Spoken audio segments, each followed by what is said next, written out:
Beep boop. All right. Boom. Never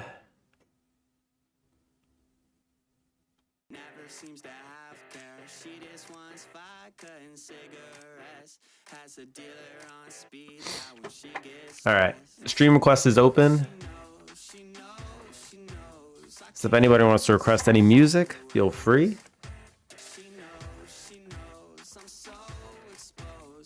Yesterday we did a hell of a lot of character stuff and world stuff. I don't remember where we left off. Something about the world building. You art ho.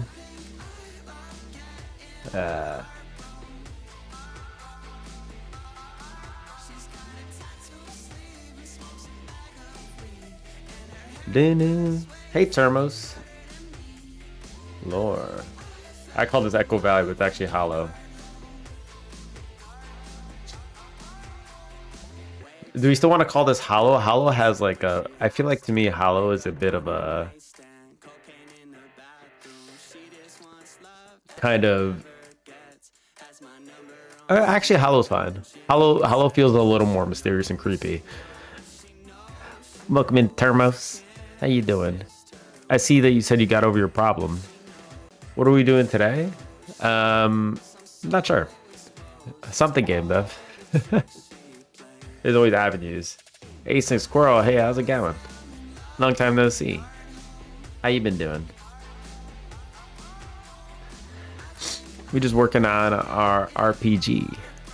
More of the background and story aspects. A little bit of world building, a little bit of character building. But Termos, it seems like you got over your problem. Do you want to... Do you have a GitHub page set up? If you want, you can create a GitHub page for the project. Send me the code, and I'll get it all pushed for you. And then you could just like do the pushes after, and it'll be a little easier. You got over your problem, got another one? That's fine. Yeah, if you want me to, I can get it all pushed up there for you. I could do it on stream. We could just do it in real time. You never used GitHub? Make an account. Chillin', sipping some soda. Okay, what kind of soda you sipping? Let's know the deets. If you're sipping root beer, we got a problem. Root beer is disgusting.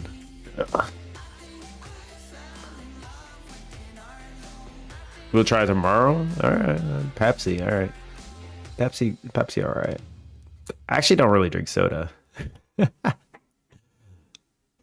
I had to pick though, Mountain Dew is pretty good. Not Mountain Dew. Ginger ale, or some kind of Fanta. Personally, that's where I sit. Personally. All right. Boom.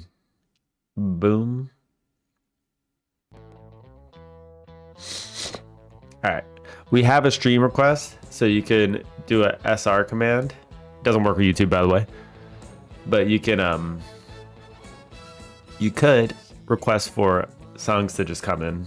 So whatever you want. If you want to listen to something, feel free. Throw it in. We'll group together. You can type in like a search term. It'll take the first YouTube result, or you can pass in a YouTube URL. All right. So yesterday we were talking about the background for the town.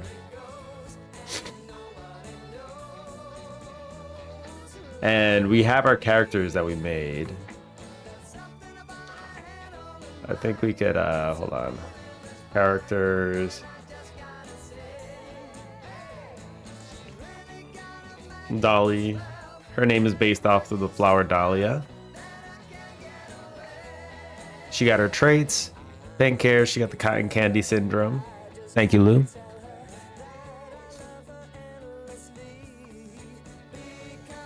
All right. Boom. Cool.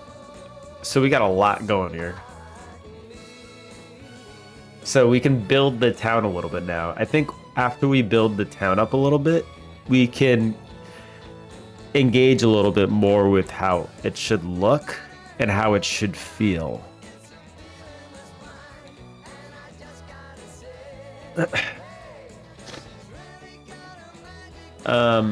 So we have a small town, small community, generally peaceful. So what do people do here? So this is a small town. Maybe it's very, very out in the, it's a freaking hollow. So what do people do that live in a hollow?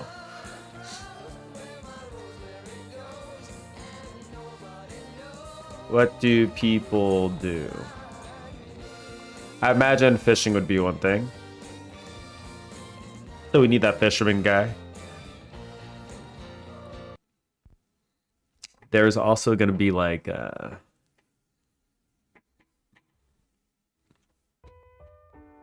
hollow.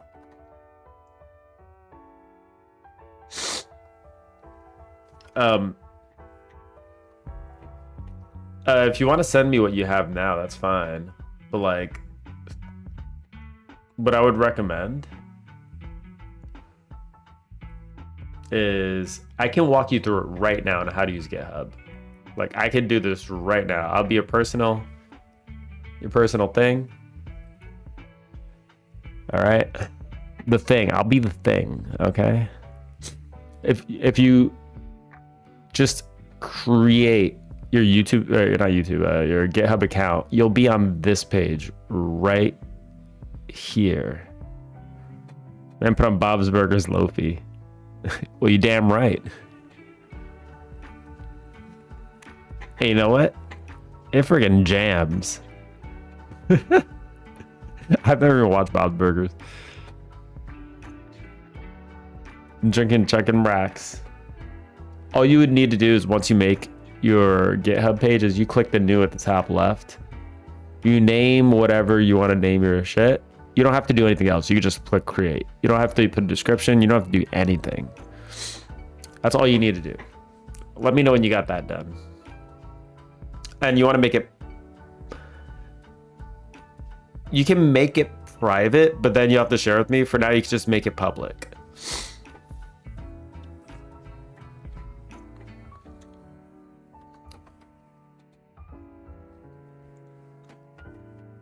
But yeah, you'll want to be able to, you have to do like additional things to share it with me. It's not that bad, but like you might have to do it anyway though. Let me know when you got that done. That's a lot of stuff. It will take a few hours to set it up. What do you mean? It's making an account and then creating a repository. I'll do the rest for you. Just send me the project. I will actually do the rest for you.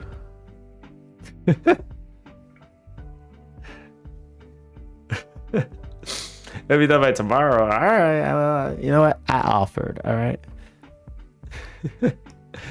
If you still need help tomorrow, I'll help you out. Begin doing the slaps. You get the smack that. Wait, hold on. What is that smack that emote? Shit's hilarious. See, what you really need to do is you need to smack that right there. That's what you need to smack. All right. So what is a hollow? Hollow. Is a hollow really the right kind of place?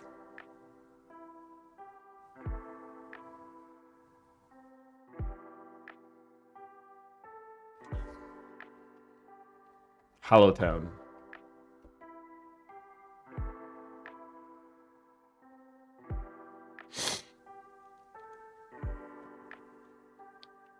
All right, let's look at Sleepy Hollow.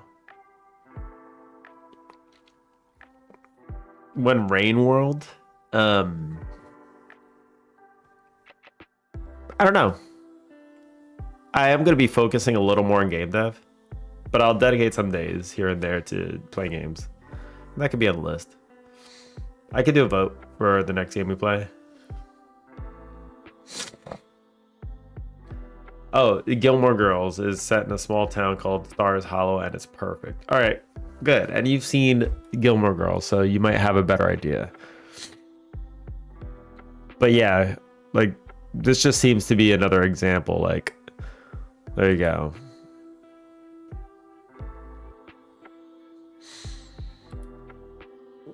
Very green and wet. But there are some city area. A lot of trails. Okay. Maybe an old rustic trade station.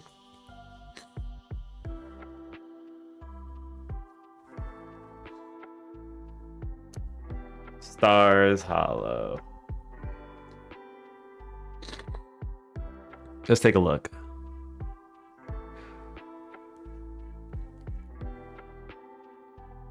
Okay, there's not many pictures.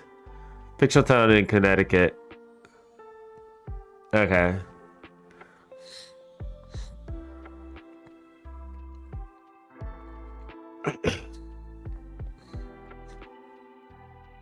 Okay, that's fine. Ooh, spooky, a cemetery. I feel like all mystery games need to have a cemetery.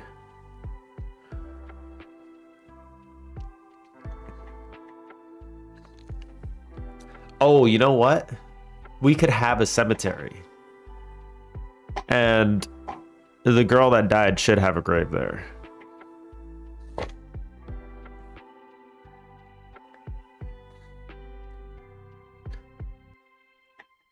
I think that would make sense. Is this a Mori? No. But it's inspired from a Mori.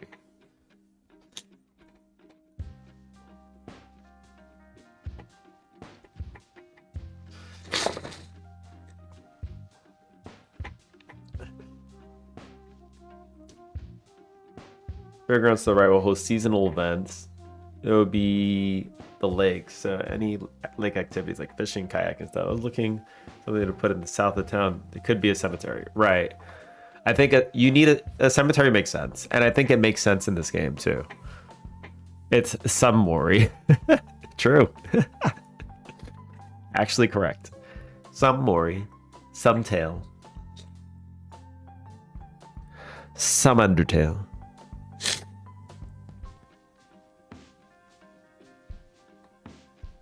Okay, so I think that this helps too, though.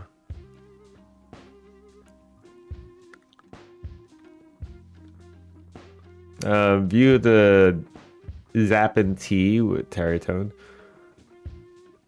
Tappin' Z. What kind of name is that? Tarrytown Light. Point Light, Sleepy Hollow Light. It's a lighthouse? Ooh, a lighthouse. A lighthouse. Some ideas. All right. Cemetery ideas for what to throw in the town. So we have a cemetery. We have a lighthouse. I'm trying to think of what significance a lighthouse would have. It's not by the beach. Right.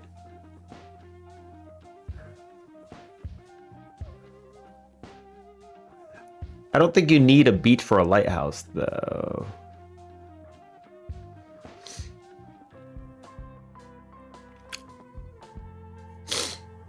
It just needs to be like the edge of the land, which is not technically a beach. Could just be like a coast or something. But if it's like in the middle, then yeah, we don't need a lighthouse. You need ocean though, right? Yeah, if we're talking like center of land, then yeah, no lighthouse. That doesn't make sense. We'll scratch that. This ain't no Gatsby shit.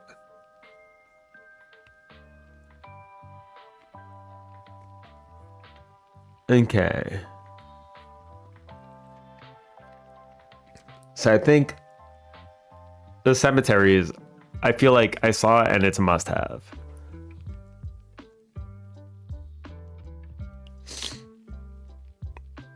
Train station? Old train station? What would be the purpose of the train station? Like, so this is how people come to the place.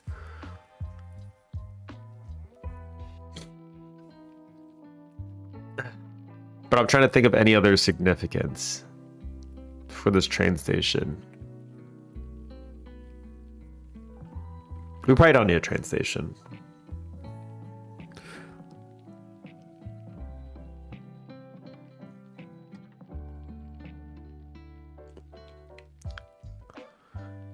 You can squish pennies. Oh, I remember that was a thing. Destroying money.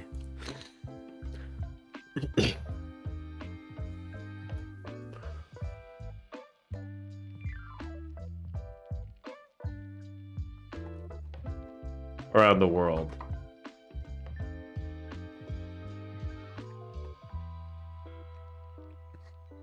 I'm not looking for ghost cities. Is there like a different word for a hollow?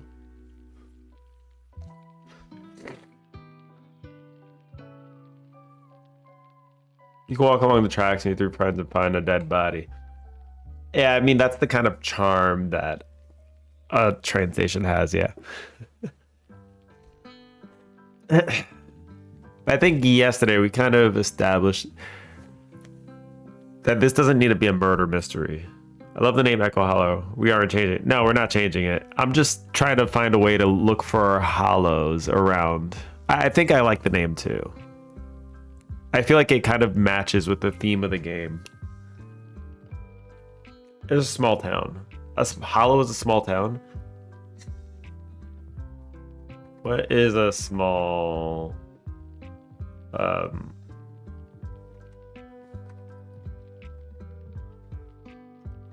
around the world?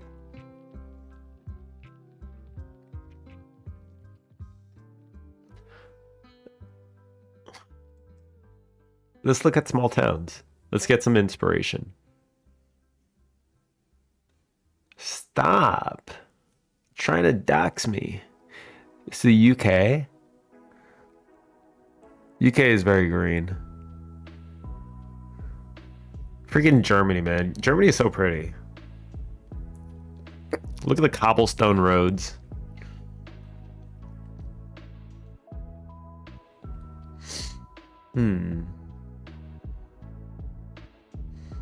France.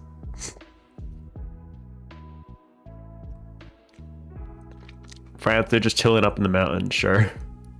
Austria. This one's by the water. Malta. Okay. Greece. Yeah, that shit's all white. That's right. I remember seeing this. South Africa. Where's the town?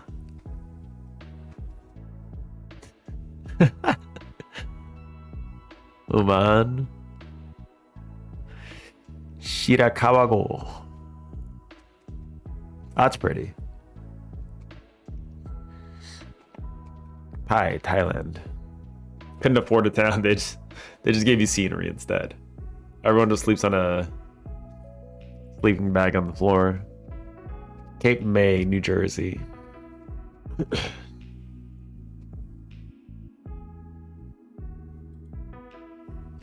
So let's look for, like, I think we need to look for small woodsy towns around.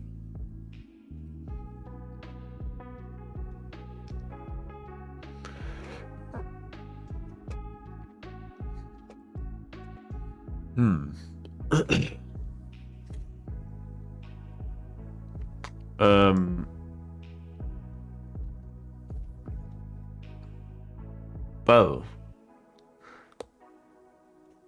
Okay. There's like a little small... What I saw was interesting. There's a little small house in the middle of the lake. We could...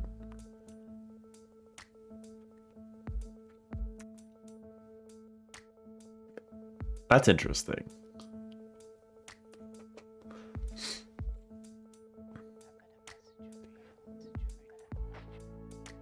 Ooh. Maybe that could be something for a mystery kind of thing. Yeah.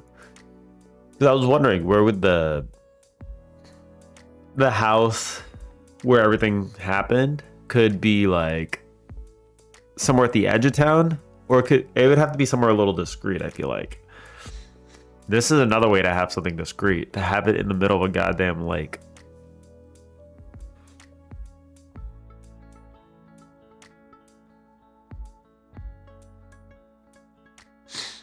The middle of a goddamn lake, I think, is the way to do it.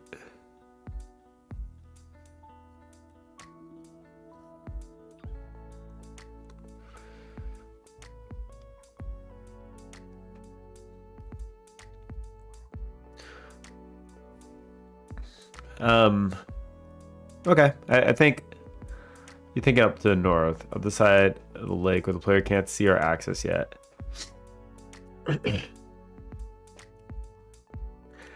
I feel like it should take place in New Zealand because nothing happens there. It would be unexpected. What do you mean? Didn't Lord of the Rings happen there? Or wait, no, Game of Thrones. For that kind of thing, I was kind of thinking that it's okay to let the players see the house, but they would have some kind of restraint into going there because, like, they're scared or something, which would kind of fit in line with the game because they're kind of scared of a lot of things.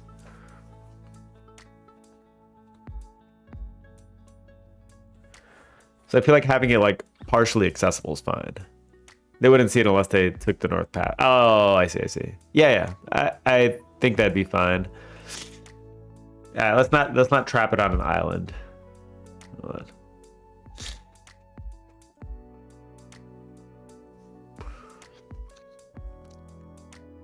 Because I do kind of like the mechanics of, like, you see something, it looks mysterious, but like you're able to see it in the first place, but you just can't access it yet, and then like that keeps me wondering like what's in there.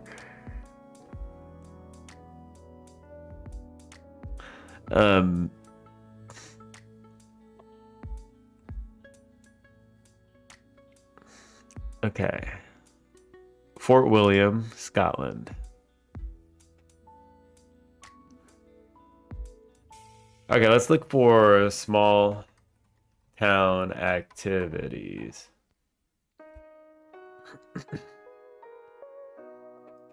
Make it knowledge and ending can be achieved in 22 seconds. In 22 seconds? What is this? Outer Wilds? I live in a really small town, 750 people. I have a couple of acres of woods behind my property and keep real busy. I plant a nice sized garden in the summer and ride four-wheelers through the woods. Both bring me a lot of joy. What's the geographical layout of the town? I mean, I was thinking that it's probably relatively flat. Maybe a little surrounded by like flat in the center, but surrounded by mountains. So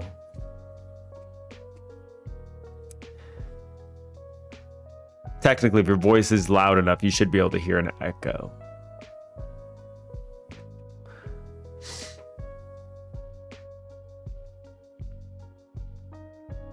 That's kind of like what I had in mind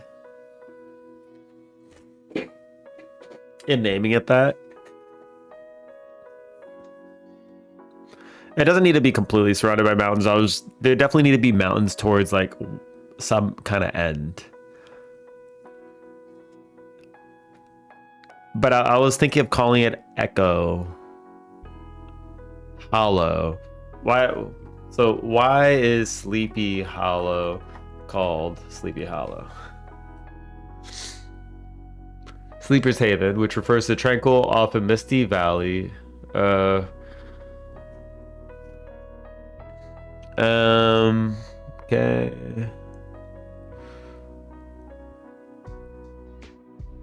Okay.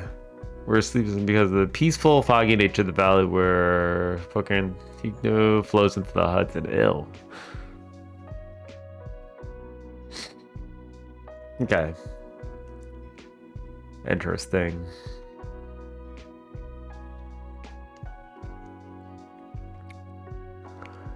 So I mean, like this seems like a relatively peaceful way to name a town, but nobody sees Sleepy Hollow as like a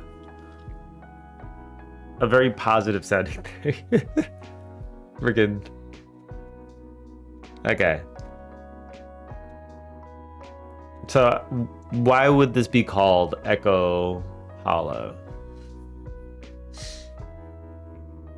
I was trying to base it off of like the name of the town. Come from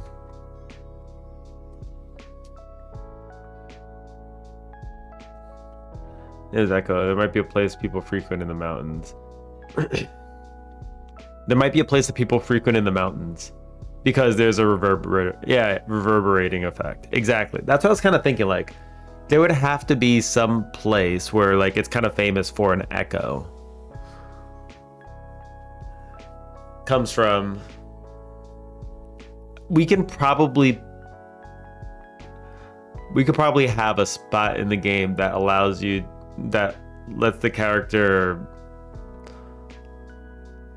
just like interact with an echo or something. I think that'd be fine. Comes from.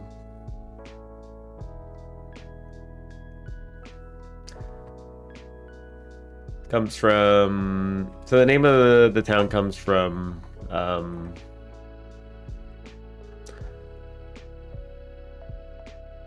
a spot that allows people to hear their echoes against the mountains. There is also another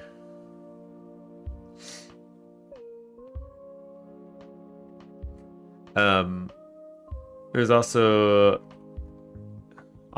maybe a rumor that sometimes the echo responds differently to reveal to you your inner deep-seated thoughts. So I think some kind of like mysterious thing there. It's kind of cool to include. Whether or not it's actually true, I don't know. Did I spell rumor like a British person? I think I did.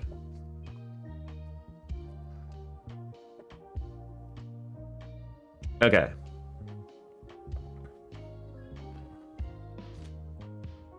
So we could probably just have that as like the highlight.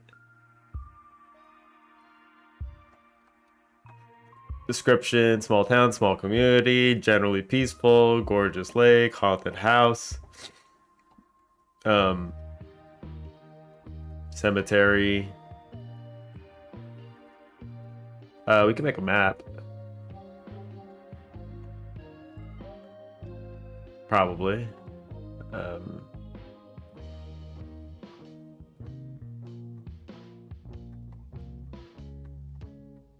We can probably do that,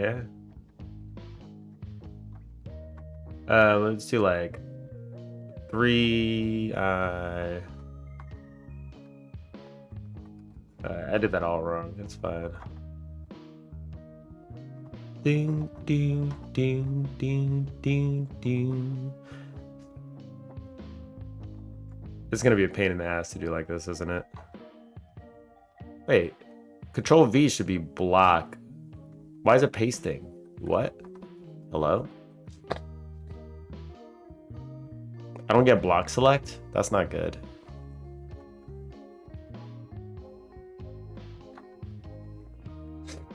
Okay, whatever. So we could have abandoned house up north.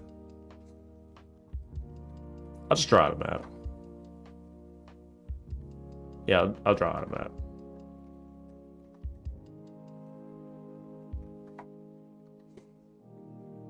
All right.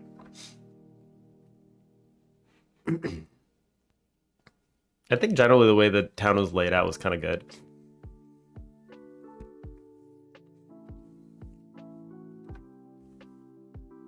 So we can start with the abandoned house up north.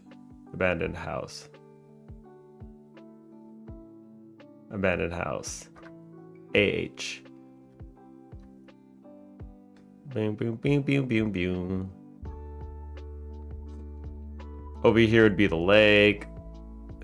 And then the fisherman's house. Fisherman lives closest to it.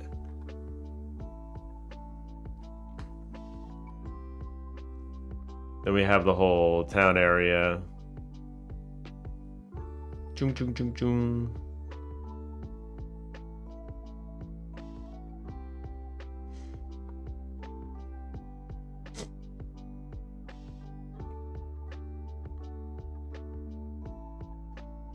That kind of thing. People more or less live in a line, maybe. I don't know. You come down south. This could be like a cemetery. This would be further south, but I mean, like, that's fine. What would be east over here? Or west, I mean. East, we could have like some kind of festival area, maybe. Festival? Festival. East is the fairgrounds. Okay.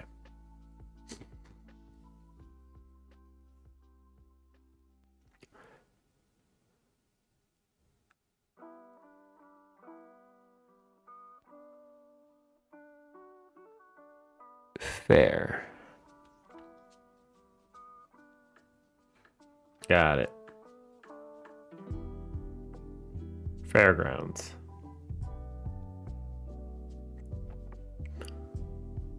Okay. So this is where everybody would have all their shops and houses and stuff. Or no, this would be where all the shops are. West would be residential, right? Okay. Whoops. Residential. Shops.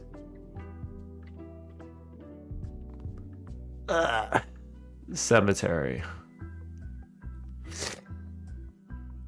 This would be kind of the heart of the town right here in the center with all the shops. Maybe abandoned house could be moved towards this place, or it could also be north of here. I don't know.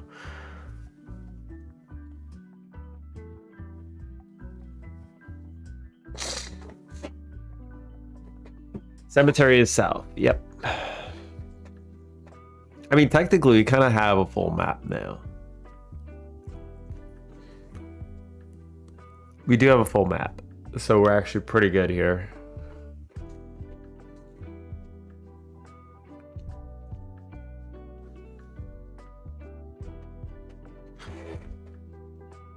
Since this is like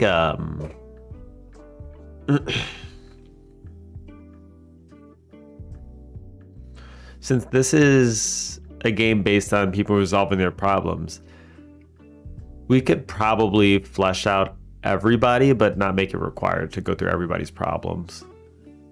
But you could if you want to, and every person can have their story. And doing each person's story will give you like some kind of unique thing going forward. So it'll give the game like a lot of flexibility with what people can do with it and have a lot of different outcomes. I think that's fine. Abandoned house north. We could do branching from the north to northeast to wrap around the lake. Okay.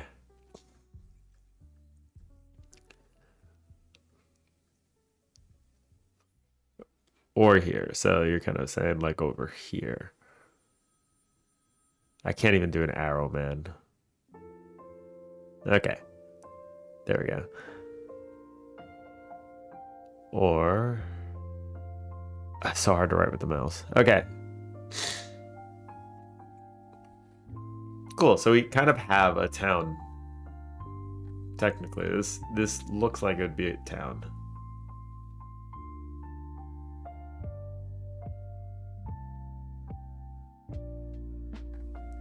A very, very, very rough way to look at it.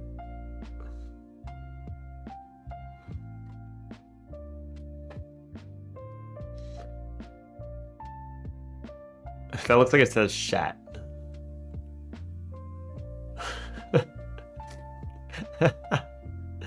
Stop. Don't say shat. All right. That's not what we're about here.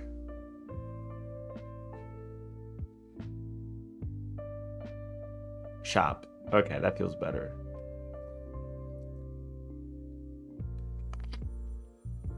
Lake.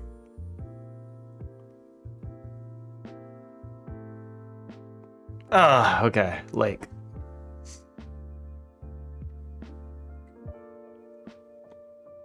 Okay, cool. This feels very towny.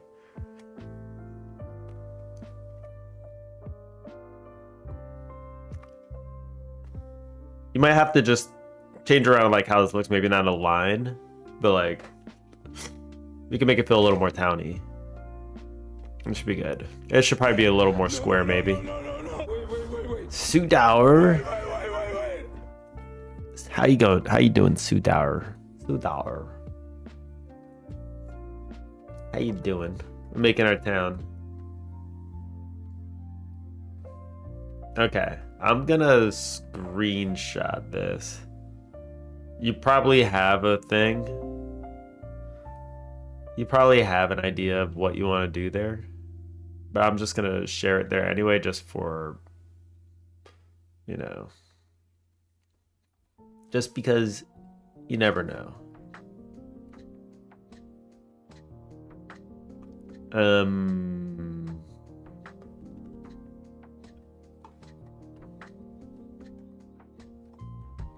Alright, there we go. Perfect. I need to find a better medium to do this in. I don't think this works for me too well. Okay. So we have the town. So Pseudo, you live in a small town. What do you do in a small town?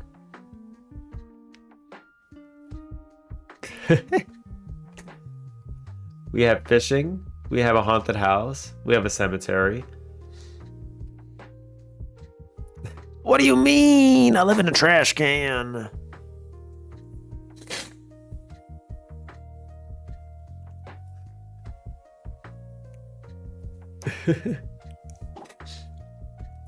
The funny thing is that I kind of live in a small town. All we do is go for walks in the park. It's like the only thing we do around here, or eat at restaurants. There's nothing else to do really. There's an occasional festival. That's about it. Hold on, wait. I'll be right back. Get a snack.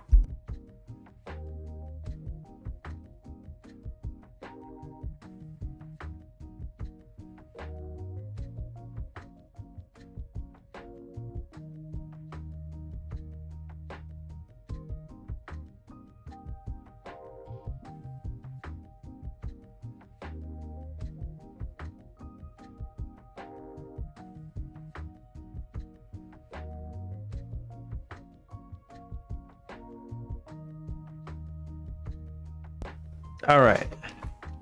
So you live in Stardew Valley? Yes.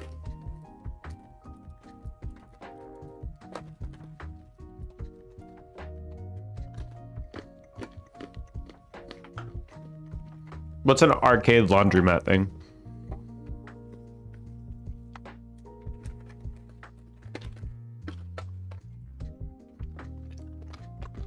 Got some nuts.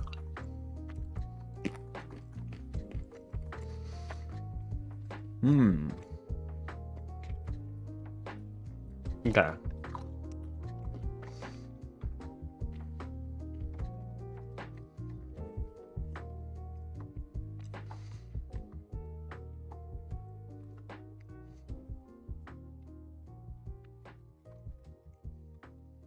We'll hear the echoes.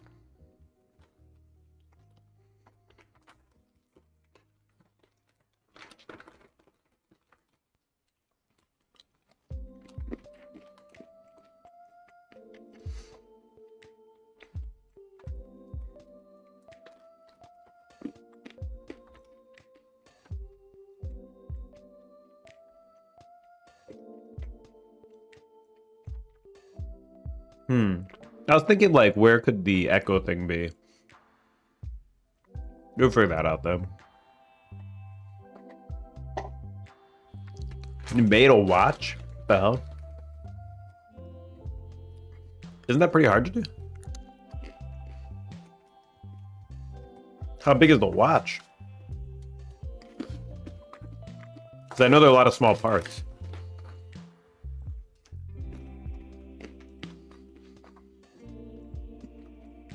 Judo's actually becoming Sylar from Heroes in real time.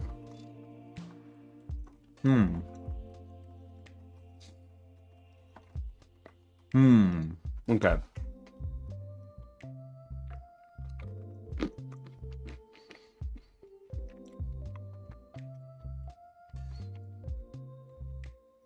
That many millimeters? I don't know how big 27.4 millimeters is. You have to give me freedom units.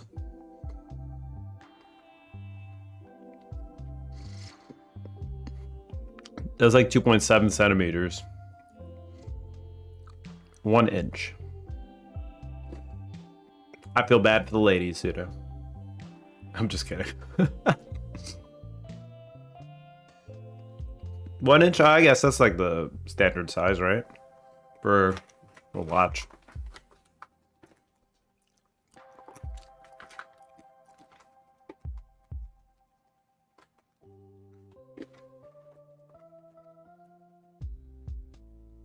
Yeah, look at my watch, probably around an inch.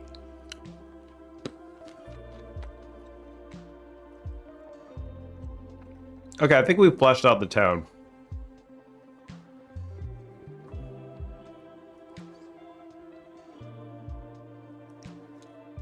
Besides that, it would just be breathing life into the other characters around town. But you kind of already done, Dex. So now we can work on the next thing.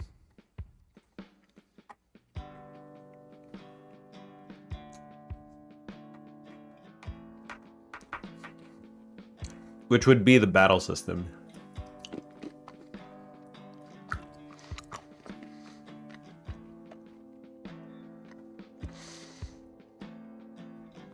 Which could be... So battle... If you're gonna have battle in a game like this, it needs to have a purpose.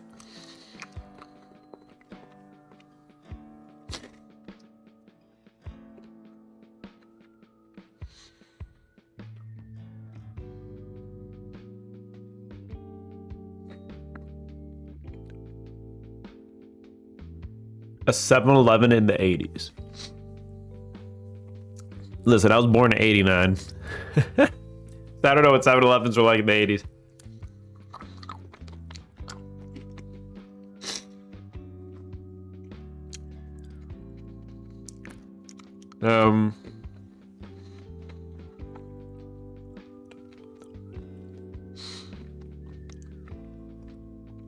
Okay.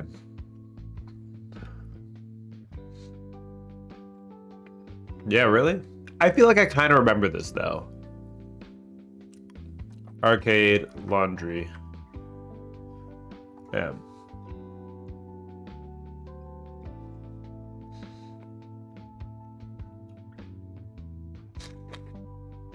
You know what? I scratched that. I kind of remember this. I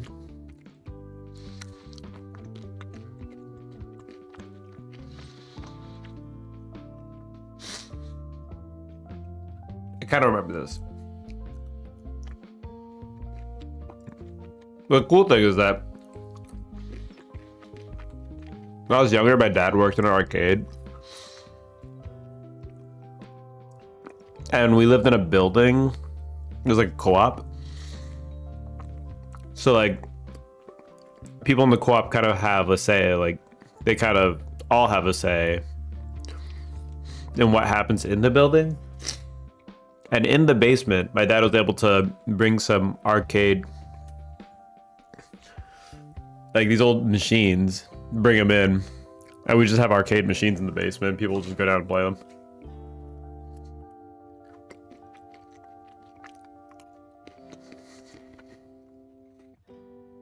Arcade Paradise explains it. Yeah, no, I got it.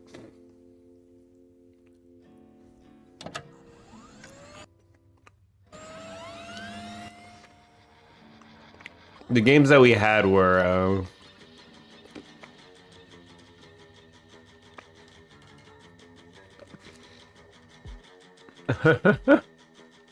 that's funny.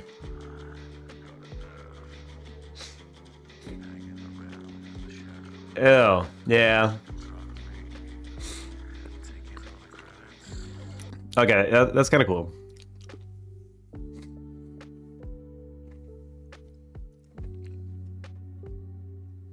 There's only like one kid.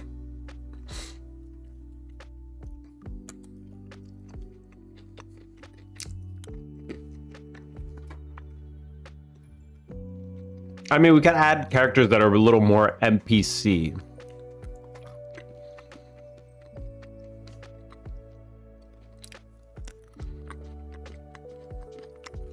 Yeah. A little more on the NPC side of things that you can add in, right? Like they won't have names or anything. They'll just kind of be like extra characters just to fill in the chat a little bit.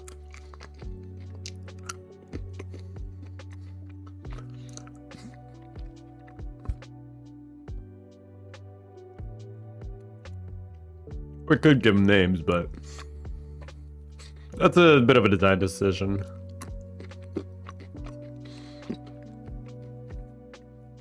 But yeah, having some more kids around town to kind of fill it out a little bit would make sense.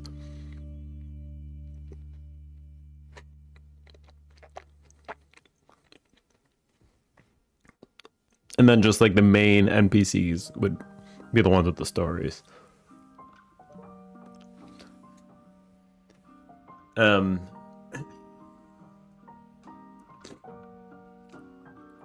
right, cool.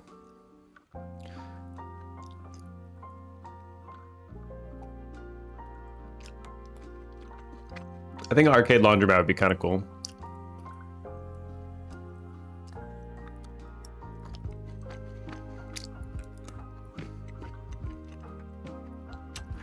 Maybe we could program like a mini game in there. A mini game in the game.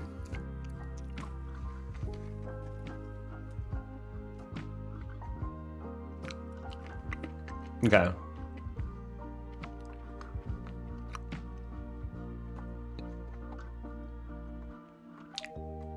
So, if we have a battle system, right? I'm gonna pull a battle system into its own thing, I think.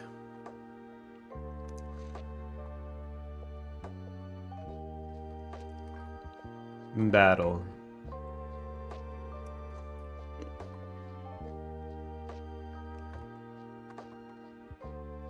So I'm kind of thinking like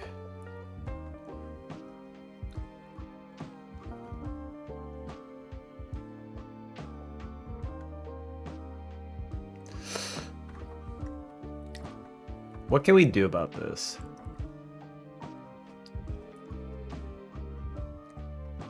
What's the purpose of the battle system here? What are we trying to accomplish? So the character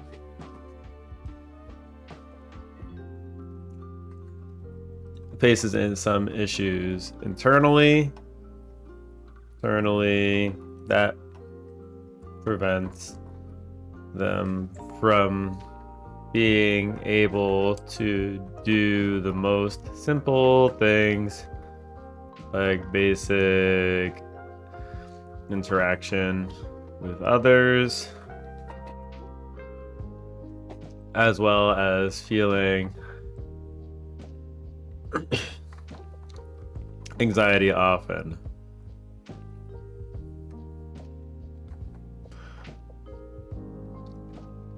The system should be based off of these issues and a way to fight them off.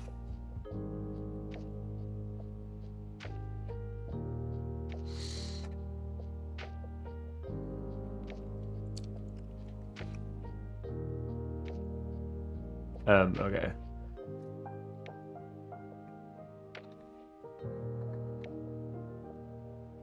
So let's see. So we can base like the battle system off of like the traits that the character has, so they can kind of be like a reflection of themselves that they're fighting. You can still do all the aura stuff, I think. Just gives it a little bit more of a goal, right? I smoke more cigs than the Marlboro Man. God damn.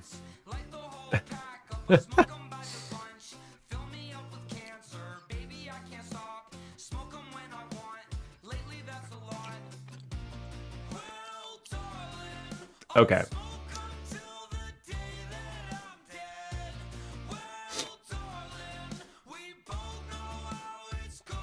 So let's go over.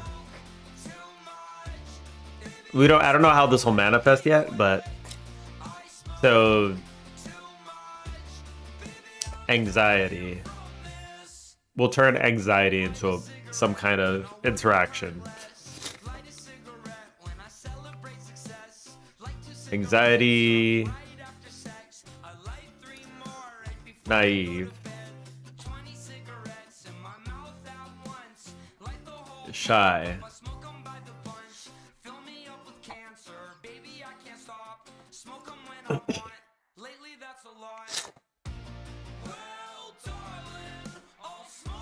I don't know if you really need to do anything about introverted.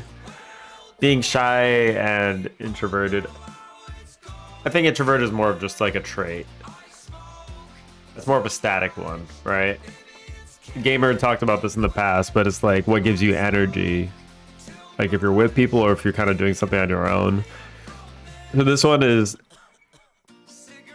more of a description of what you're like rather than it's how you interact with the world and what gives you energy to and motivation to do things.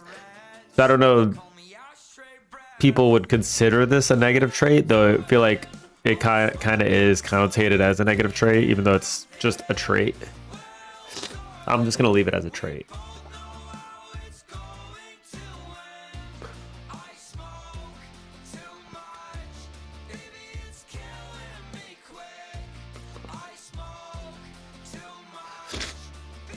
So we say that strong and determined is kind of like a thing.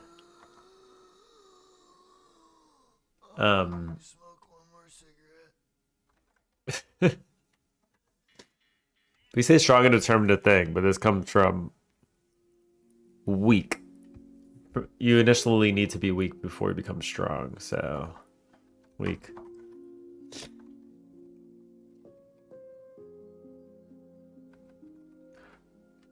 So I feel like this could be like a character growth kind of thing. Starts off weak and not very motivated. Or I don't know about not very motivated, but it's just like starts off weak and easily caving to whatever negative emotion consumes, but then grows to be strong and determined through strong and determined to get better. Okay.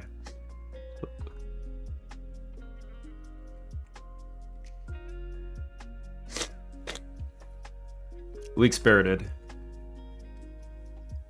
So I think these can be like kind of 4 major problems that the character has, and they kind of want to get over them. And we would have to base a system around here. This could be like a set of mini games or something, or whatever. So how do you get over shyness? To get over shyness, you need to talk to people, expose yourself more.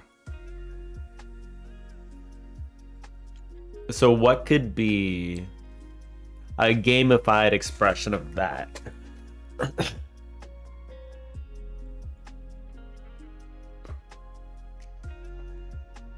A gamified expression of kind of exposing yourself to the outside world. Expose yourself more to the outside world.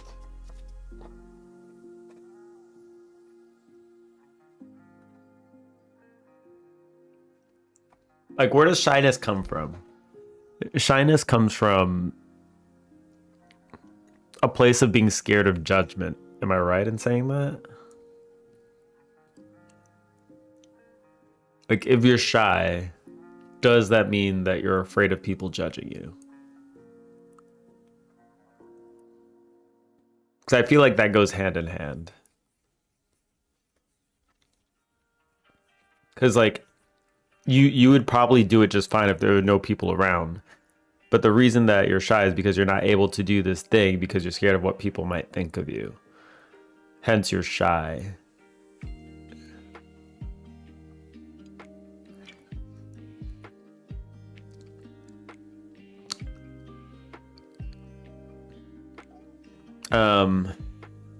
So that sounds right. So exposing yourself more to the outside world to build a tolerance.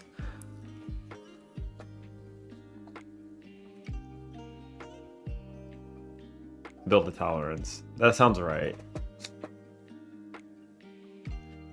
Weak-spirited. Do things that require fortitude and commitment, I guess.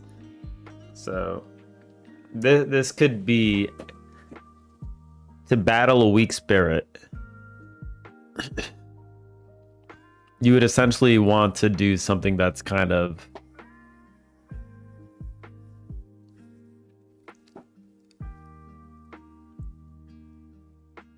I don't know, destroying a car minigame? I don't know. Like, you need something that requires some kind of fortitude, yeah? You need to toughen up. Naive. To counter naivety, you need to just learn how the world works and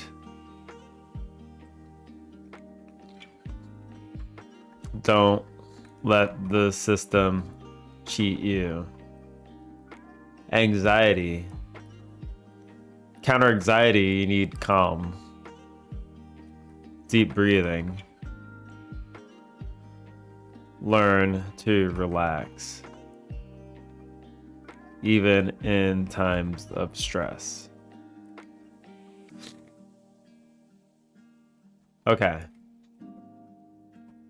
So I think there's kind of a thing here that can be done.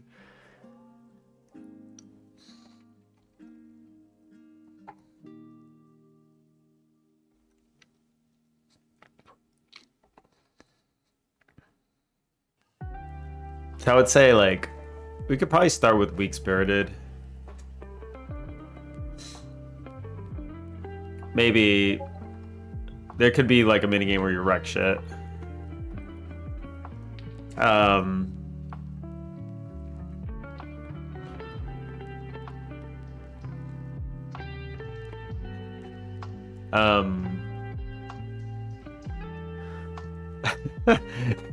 cold showers.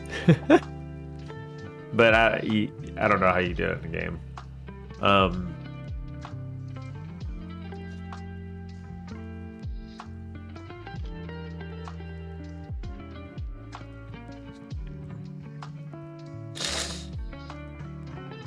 That counts. Oh, nice. The Pseudo's watch. You made that? Fancy. Fancy shamancy. The numbers are all busted up. That's fine. Oh, do the numbers like cycle there? Like, why is that 2 there?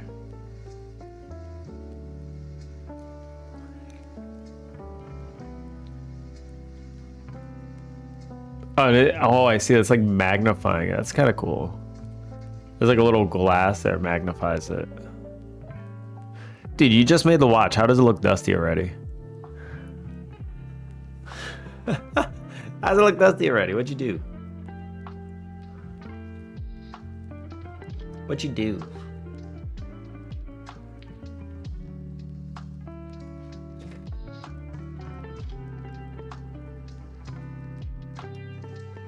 It's really hard to get the Eternals completely dust free.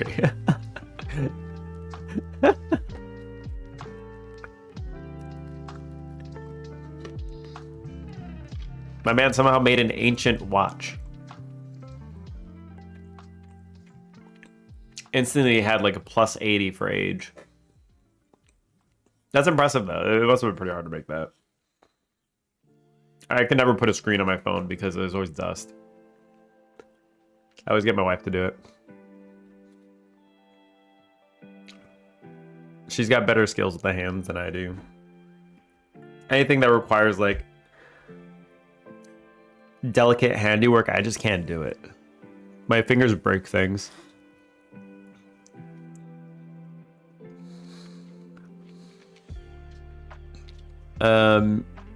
Okay.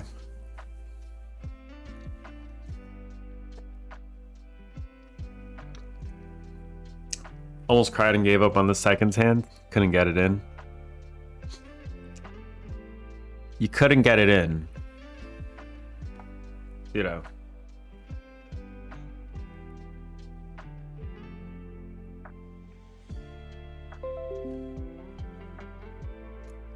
Do you realize how this looks out of context?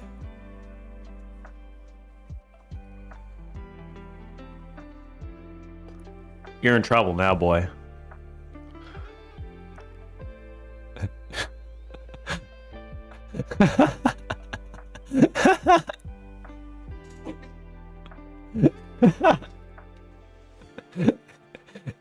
Hey, Johnny.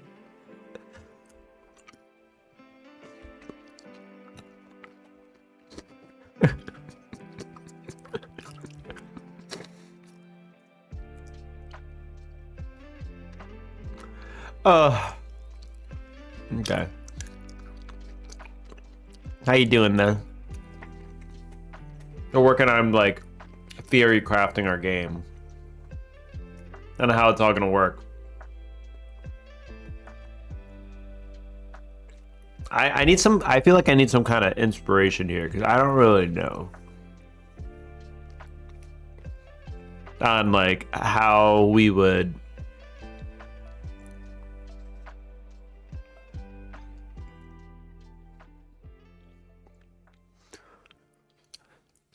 I'm trying to think. I don't know how you could represent this in a kind of battle. So how do you fight a weak spirit in a battle? Do you... I mean, we could just make it RPG. I'm completely fine with doing this like Omori RPG base.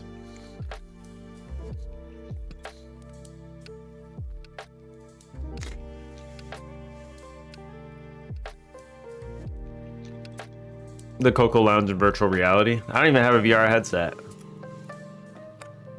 But I was always thinking that'd be kind of funny.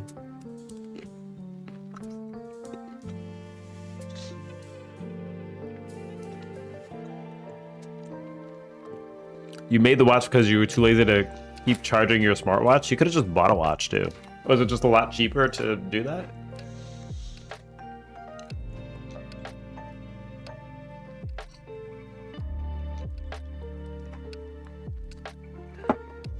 What would it look like to fight?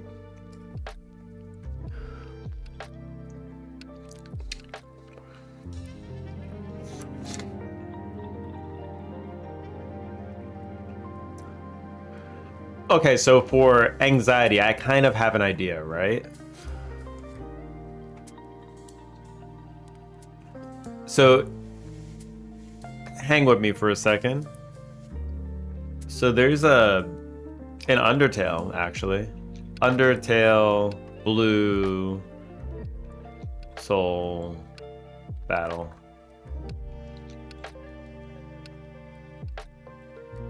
This would kind of encapsulate it a little bit. I'm gonna pause.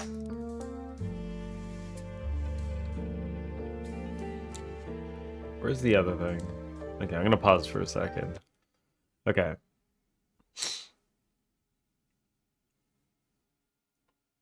A screen that replays Coco streams? I mean, we have YouTube for that.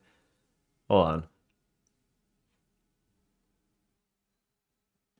You don't want to search for what you like, so you took the lazy Hello roundabout and way. welcome to the I don't know if I show. would consider that. So, this Lazy. week we're going to be coding in our Blue Soul attack.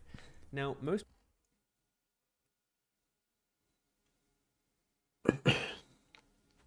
Essentially an Undertale.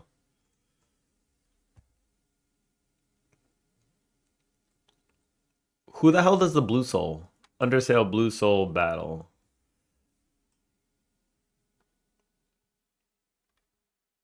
Essentially, when you're Blue Soul, you're not supposed to move. In Undertale, the Blue Soul mode causes your soul to be affected by gravity, and you aren't able to free. Oh, is that gravity? Oh, wait.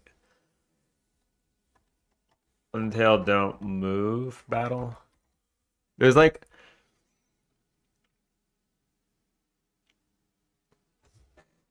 Undertale different soul colors.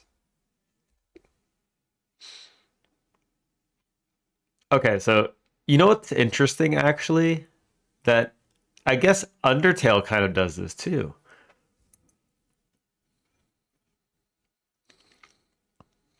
Because if you talk about auras,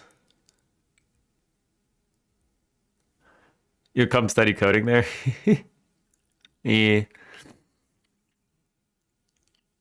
Yeah, that's just the stream time, man. We'd have to code a whole new thing. So red is just like the default where you float and move around.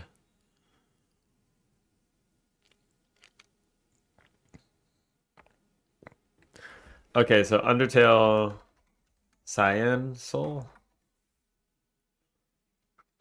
Battle. Which one gives you Cyan?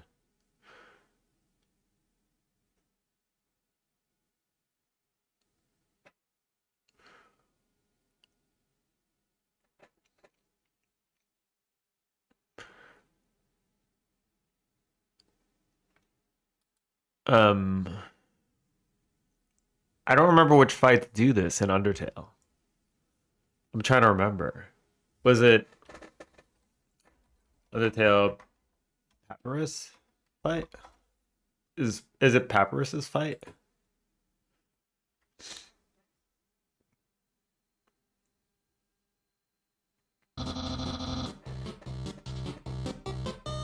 Yeah. Okay. So essentially, like when things are cyan like this, you just stay still.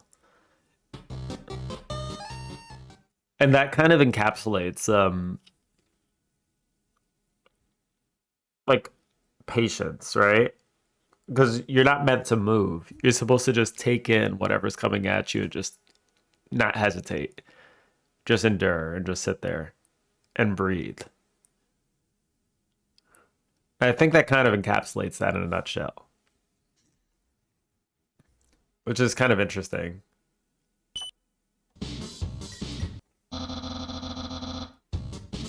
You're blue now. By the way, this is the Undertale battle system.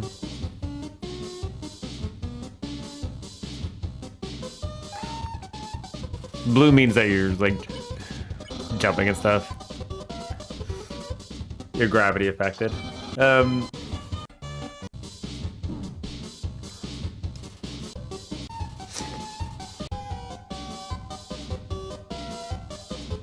Yeah.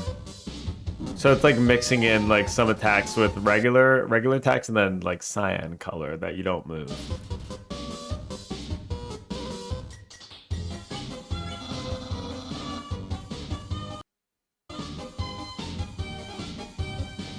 So I think that's kind of interesting. This is essentially the battle decks. Like this is what Undertale plays out like. All the battles are just kind of different.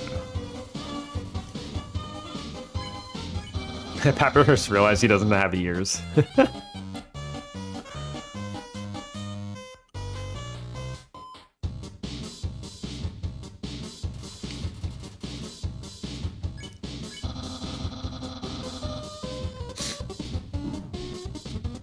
That's essentially the battle. Like it's just kind of throwing these things in and out.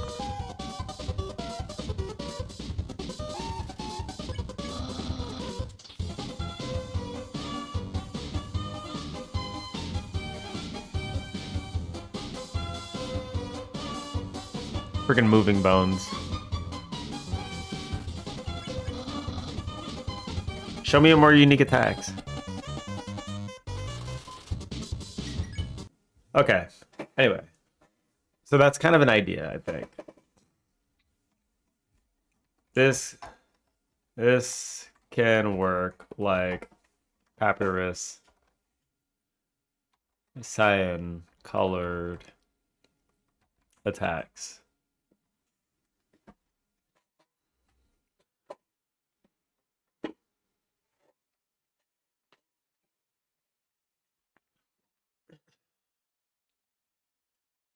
You need to stay still and not move, even though something hard comes your way.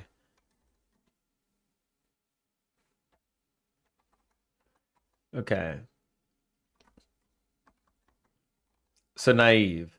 This would have to be a little trickery based, right?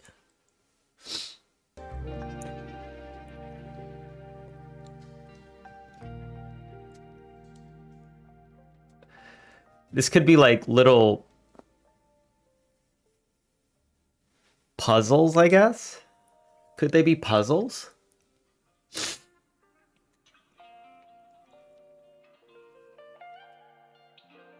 How would you suss out somebody's naivety? I feel like this one would have to be a little bit more knowledge based.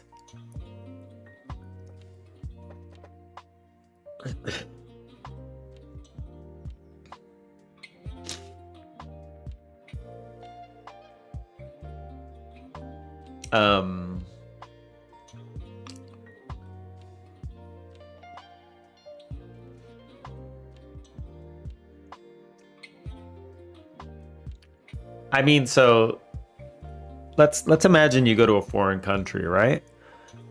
And you're not really too familiar with the customs and stuff, but like haggling, for instance, is a thing. So like when I came to Korea and I went to one of the big shopping areas, haggling was 100% a thing, but it's also not a thing that I normally did back in New York. It's like whatever is the price is what you buy it at. But in this place, when you haggle, you can take off like 70% of the price just by haggling. 70%. Haggling is fun. Right. So there could be something reminiscent of a haggling system for naive, I'm thinking. Once you learn that it's a thing, then you have to also learn how to take advantage of it too.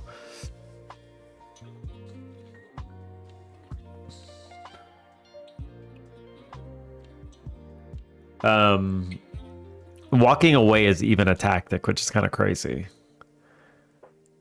You ask how much it is, you ask them to lower it, they lower it, and you're just like, you start walking away.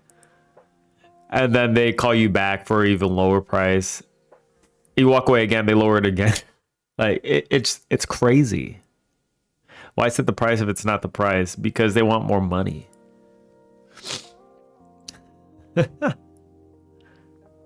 To catch the people you don't haggle, you get profit like way more off of it. And that's how it works. It's actually kind of insane. Like they get a lot more if you don't haggle. Like you can get like 5 times the amount that you'd normally get for somebody that just doesn't haggle. Because what you got to realize is people from the US, when you come to South Korea, like you have more money because like economically the US just like people just have more money. The US dollar is pretty strong in Korea too, especially at the moment. The same was also back in the day when I first came.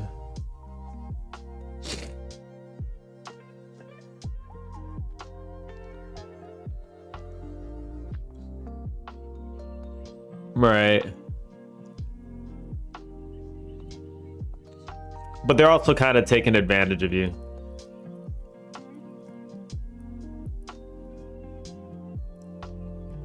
They're profiting off your social anxiety. It's true, because it's a confrontation to haggle. It is absolutely a confrontation.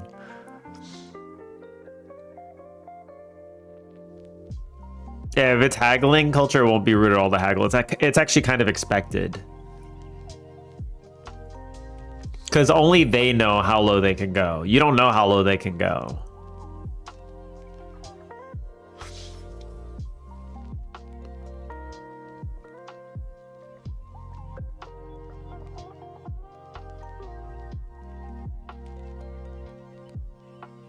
Okay. You never seen your mom haggle for anything, so I grew up haggling. Oh, not haggle for anything.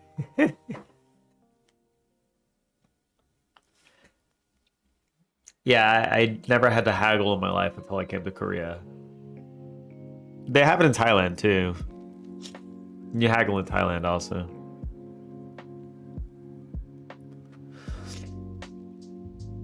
Okay. Maybe some kind of haggling system.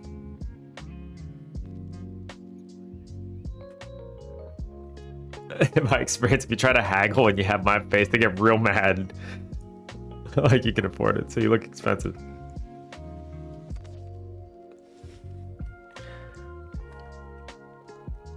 The gamer be rolling in like...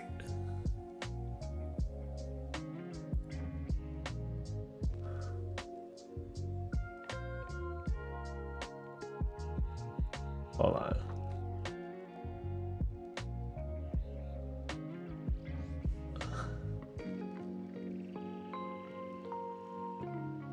Imagine this guy just rolls into your shop and then he starts trying to haggle with you. It's like, yeah, let me get a discount on that.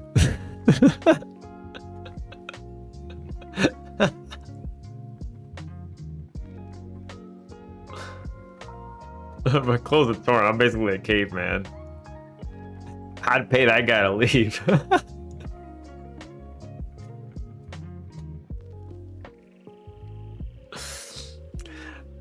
Yeah, my friend actually would be outside and he works at Facebook, all right? He got somebody in the bank, but he would come outside in those cheap ass white t-shirts that you buy, like Fruit of the Loom, like kind of underwear shirts, and it would have holes in it. And we'd be like, why? You could afford a shirt. So we did what any normal person would do. And we made the hole bigger. We trolled the hell out of him.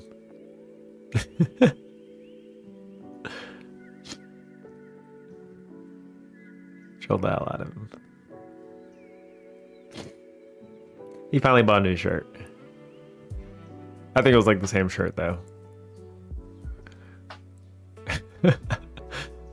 I think by the end of the day, you could just like see his nipple at all times.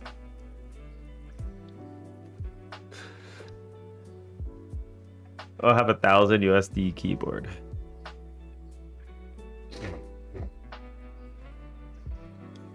$1,000 USD keyboard, and this will be just like the most basic. Are those nipples I see? They were nipples. You said you look like a caveman. Like, we actually made him look like a caveman.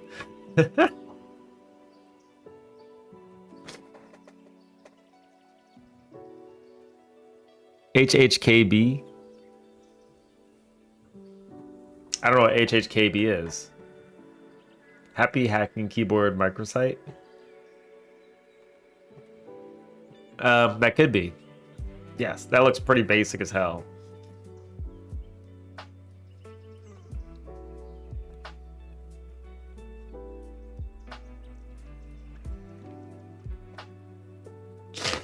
Okay. So I think like what I can imagine for a weak-spirited kind of thing is wreck shit. So just like floating around, able to emit an aura or a pulse.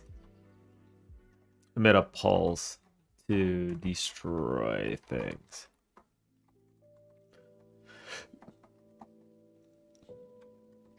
While dodging them as well. That's just like one idea.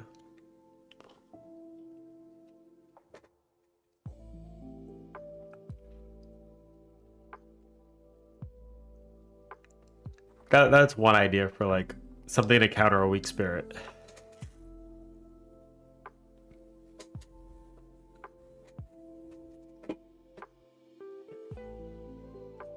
But I'm a little on the fence. Like, I'm not sure if we should make this like a more just turn-based kind of battle system or a minigame kind of battle system. Like, I'm still a little on the fence about it. Like, the auras can work for any of them.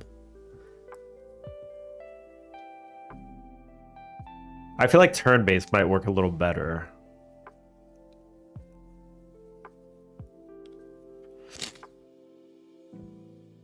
Not entirely certain though.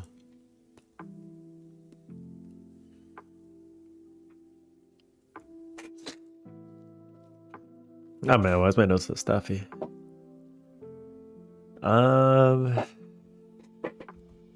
This has got to be like the hardest thing to plan for, I think. The freaking battle system.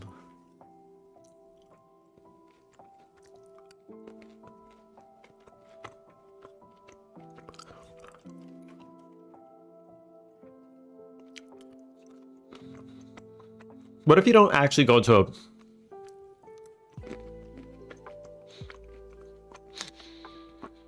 What if you don't actually go into like a battle? What if you're just like wandering around? You get encountered by something that's just like in your face. You have to interact with it a certain way.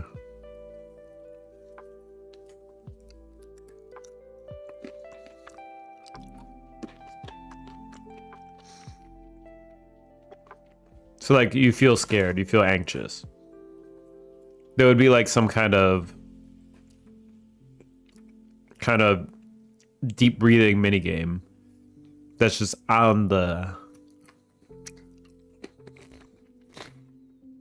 nearby your character, and then you just kind of press the buttons.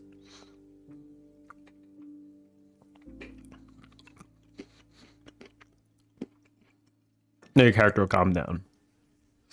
There'll be like a panic meter.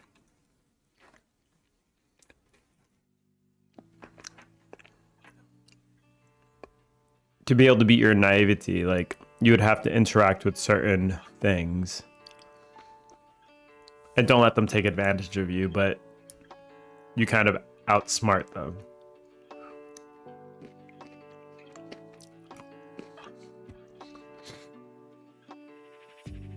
It's like you just kind of get points towards being less and less naive.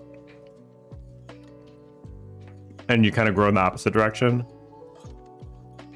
and this opens up maybe more options for you in the gameplay later. Shy. Maybe you beat shyness by just talking to everybody.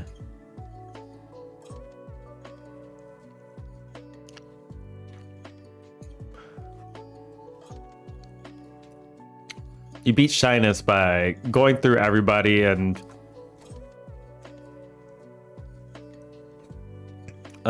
doing the most, like, there's side quests, you do all the side quests. Like, this will get rid of all your shyness, but this would have to be like shown in some kind of way.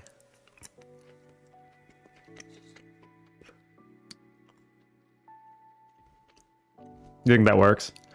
Yeah, I think that kind of matches up a little bit more to what the game is.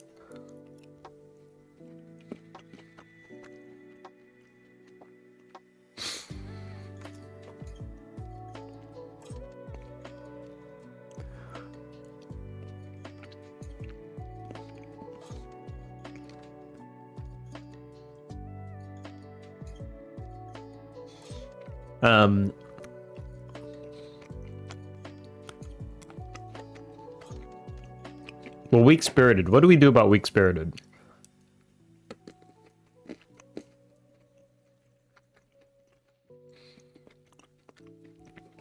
Being weak spirited is kind of like the thing that affects her the most, though. So maybe the battle system could be a battle system. There could be a battle system, and it's based around her being weak spirited. Right? And through doing more and more, like, whatever, battling whatever, she gradually becomes like a stronger and stronger, more resilient character. But she also utilizes these traits in battle, like the things that she's kind of gotten stronger against.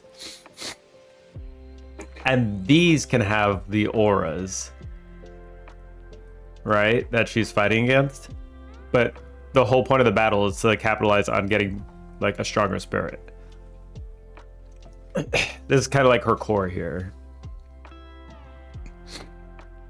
But she can level up these traits by doing other things.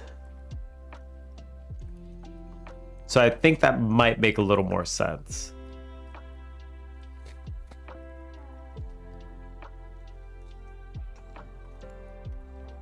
I think, like, that's kind of a progression system, I feel like. Go to court, church, and drink more. Pass some alkies my way.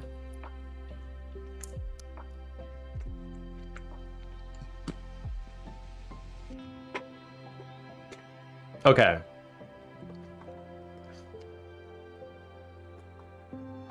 So, progression of this battle.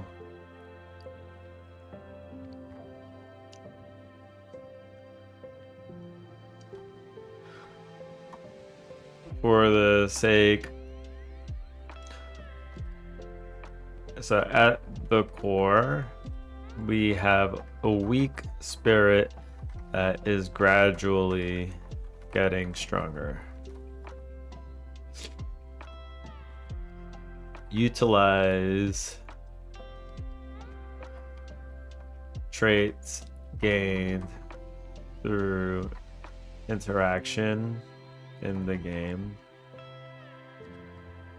to get stronger, to get more advantages. Okay. And now here, this gives it a bit of a different angle. So, like, talking to more people builds against your shyness. Shyness will turn into confidence. And the confidence would be like her exposing herself more. So, like, her, like, artistic kind of expression is she's a little more open about it, maybe.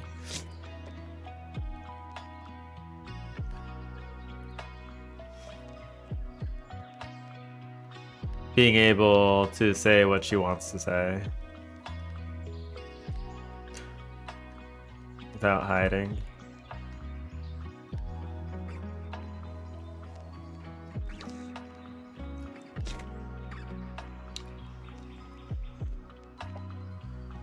I'm writing these out so I can kind of understand on how this can be expressed in a battle then.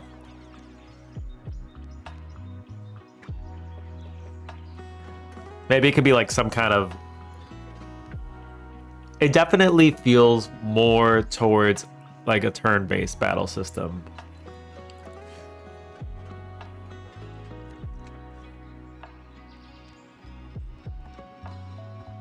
Naive kind of turns into intellect.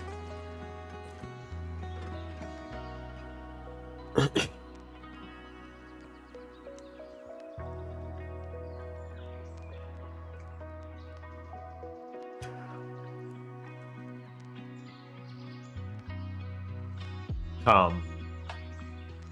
So these are like different modes that she can be in. These are kind of like what they can translate into.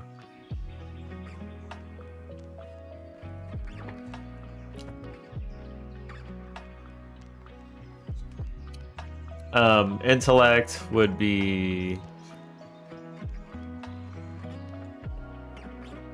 So the ability to like ask meaningful questions. Because it's hard to know how you need to interact with something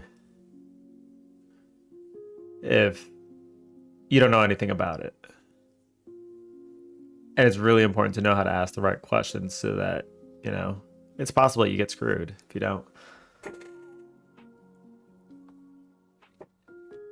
This could be something like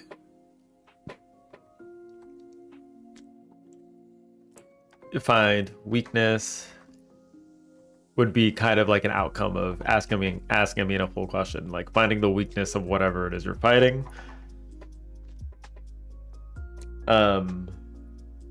What else would you gain from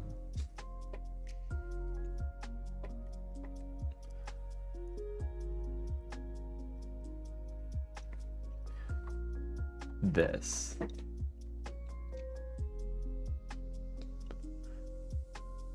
You'd be able to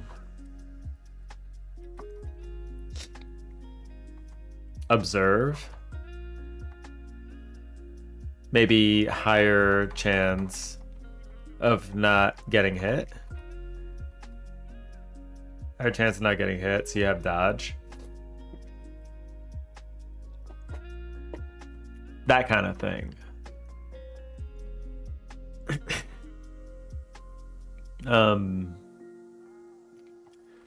What can this get you? Heal.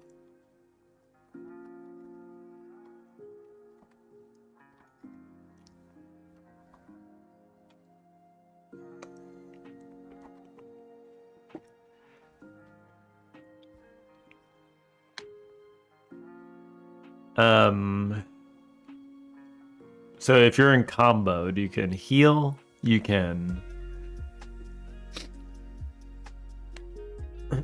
Yeah, this 100% feels like a kind of turn-based thing. Like the way these are coming out. Some kind of turn-based system.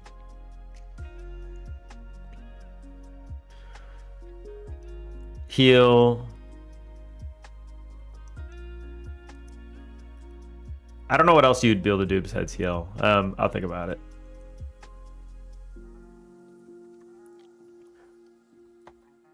So if we were to gamify like what confidence would be, it would be kind of like a buff. Buff attack.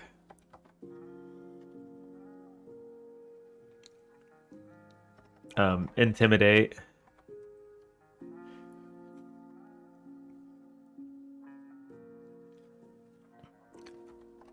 Would kind of be like something you'd be able to do with confidence.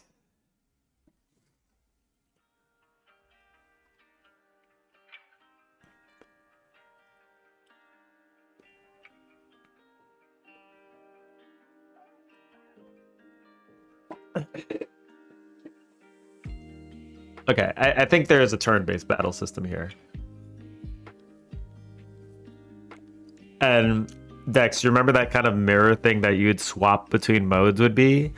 I think it would kind of be like swap between whatever these are. There could be something else in here 100%.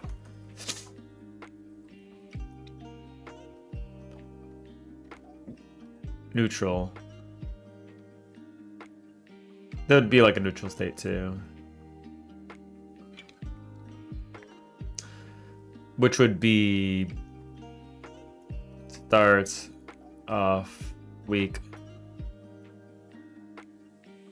becomes strong.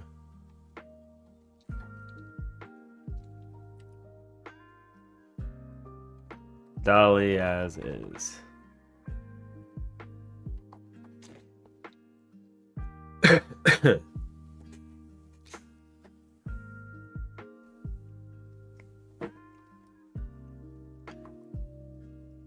So she could probably have like skills that gradually get better. So fend.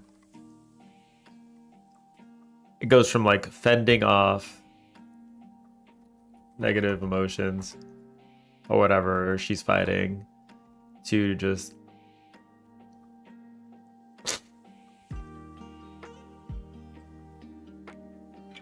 or just go from like wrecking it. I don't know. Wrecking negative emotions. Wrecking negative emotions. It would just be like some kind of gradual growth here.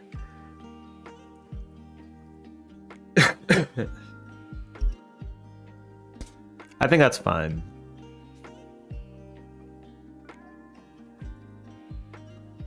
I don't know what else would be in here, but like that's something to think about.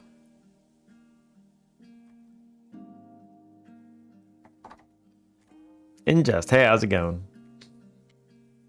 We're just working on a battle system for our game. Trying to figure out what we're even going to do. I think we're going with a turn-based. I think this could 100% go as a turn-based.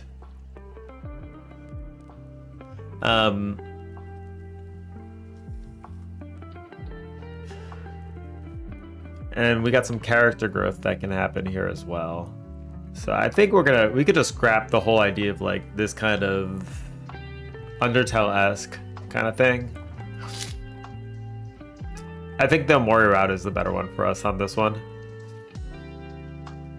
And swapping between these, so what would kind of be cool if like anxiety, would that be like yellow? What would the color of calm be? Are you gonna draw the art? No. We have Dex here that's gonna do the art. Color of calm. Calm is blue, right? Okay. I was thinking blue as well. It sounds right. So this would be like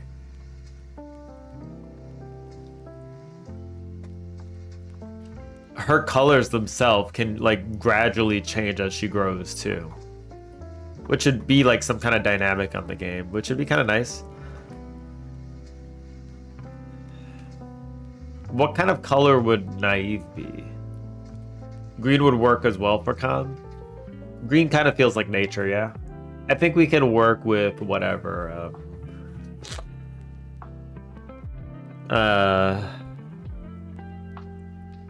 Yeah, we'll work with whatever the other colors are too, though.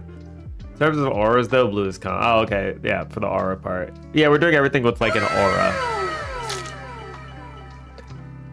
In just 90 just followed. Thank you for the follow. Greatly appreciated. Naive color. What color represents naivety? Pink. Pink. Music is a bit too loud. All right, hold on, wait.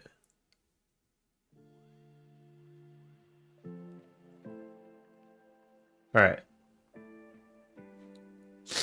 I don't know how high it's gonna go. It says pink.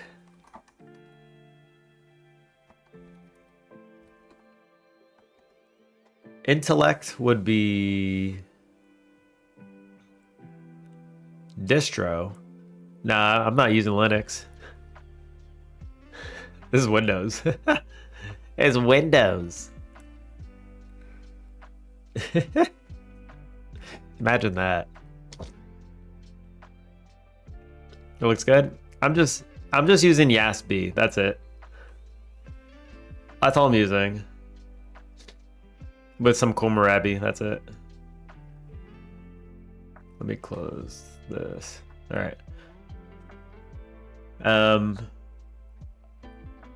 Yeah, but it could be confused with Linux. Hey, Linux just has like, they have a nice little. I like their window managers. I'm not actually running Linux anywhere though, but I'd like to.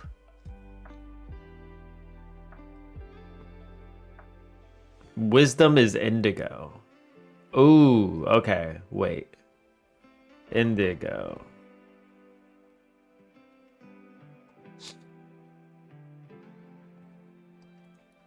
Let's go with, yeah, let's go with indigo.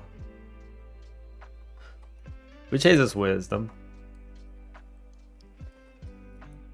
I'm okay with knife turning into wisdom. Then we have shy and confidence. I'm guessing this would be like a red kind of transformation, right? Color, shy color. Shy color. Insecurity is brown, and lack of confidence is a murky green. Insecure is another way to put it. It doesn't have to be shy. Insecure. Insecure. So like a brown, a gray. I'm just trying to, hold on. Where are you looking up the colors?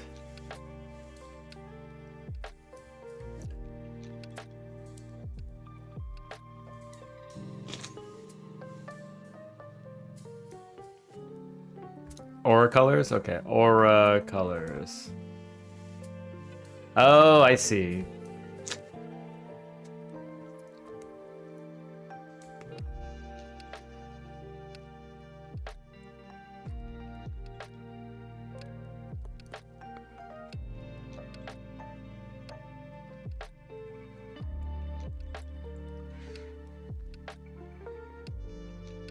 Okay. Passion.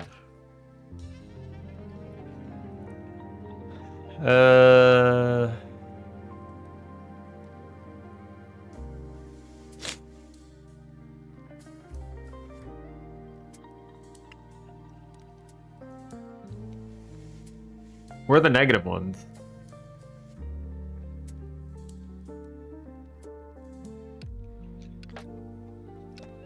Yeah, because we're doing like a spiritual energy kind of thing, so.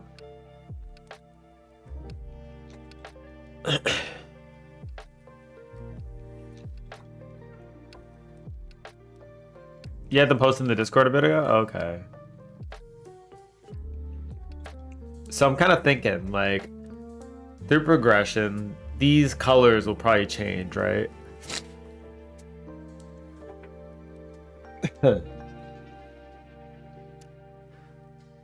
We'll have to transition from one color to another, though.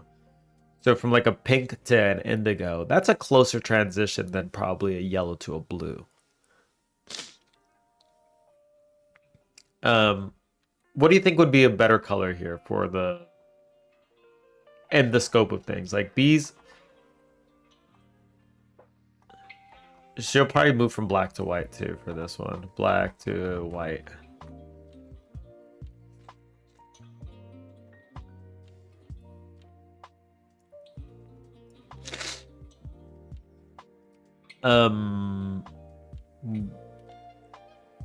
Maybe a brown.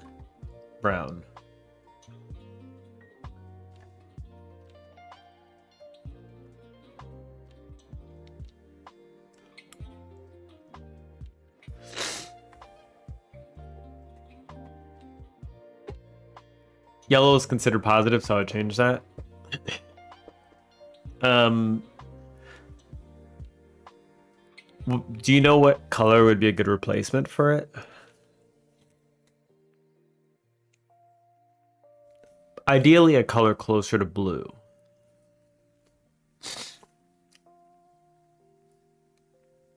Ideally, a color closer to blue, I think would work here.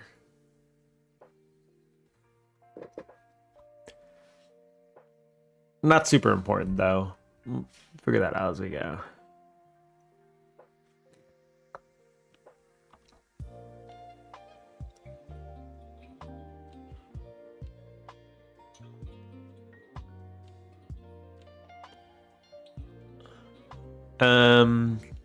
Okay.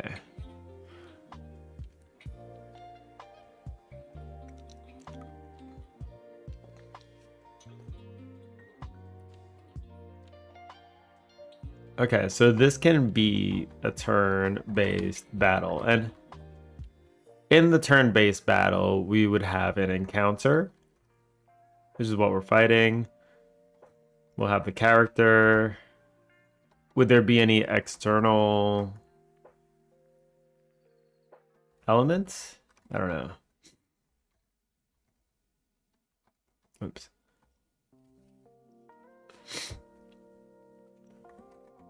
But what can the character do? Character can shift between modes.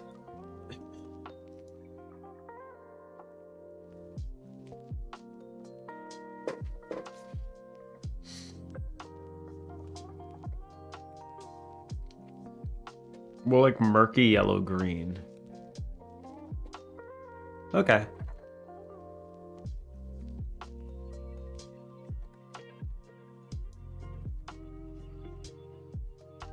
Okay, that's fine.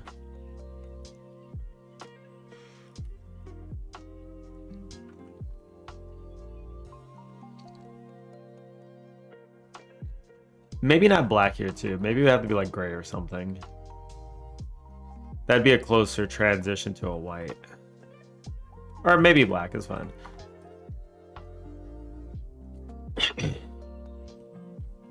So character can shift between modes. Like that mirror example. And there would need some benefit to having modes here. And embodiment.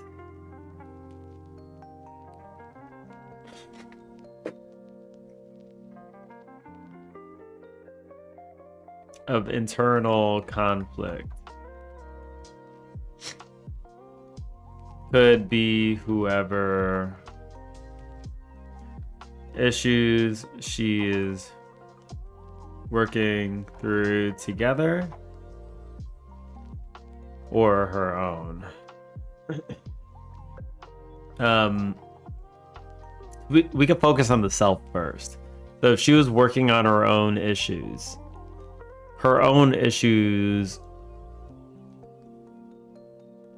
I mean, there's a lot of issues there. There would be...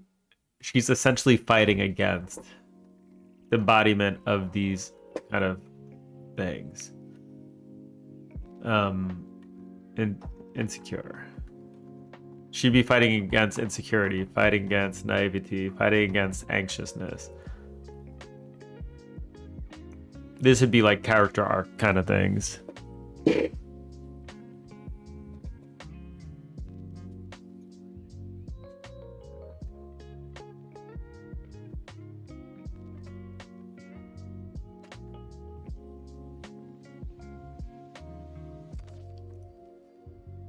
So this could be like, it doesn't start off as intimidate, but this would start off as like dismiss or something, which is not as effective as an intimidation.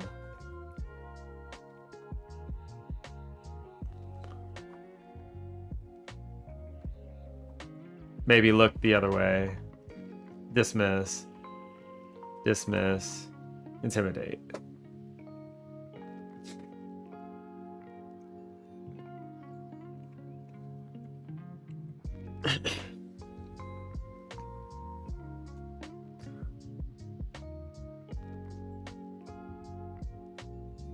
She can go from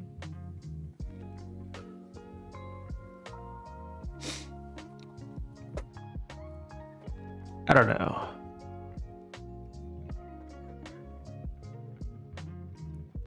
Embodiment of internal conflict could be whoever's issues she's working through or her own.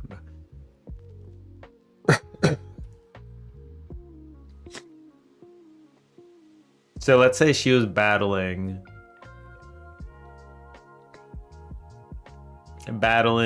insecurity, for example.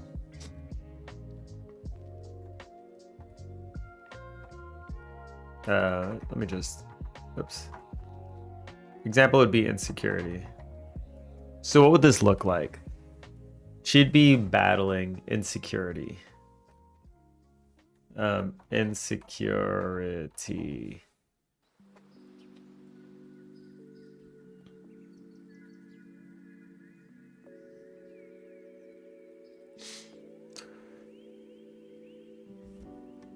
Representation. I feel like there's a lot of like bordering kind of art stuff here. Cause like this is kind of the stuff that you would see in art, like representations of emotions or these kind of auras.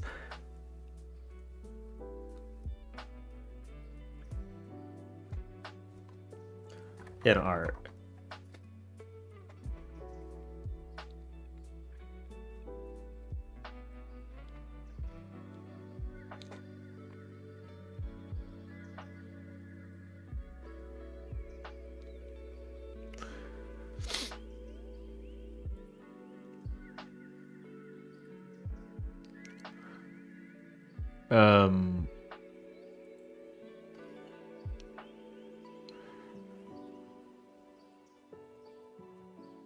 Maybe when she helps people give her confidence, I don't know.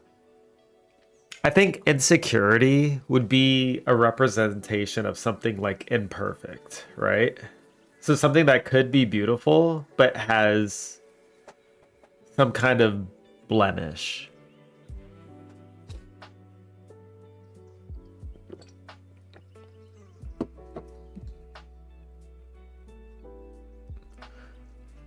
So this could be like, there's a character I wrote that is horribly insecure. Perfect. No, I didn't actually read it. Let's look at it now. Hold on, let me look. All right, let's see. I remember that you had a bunch of them posted. Let's see. Which one should I be reading? The orange one or the gray one?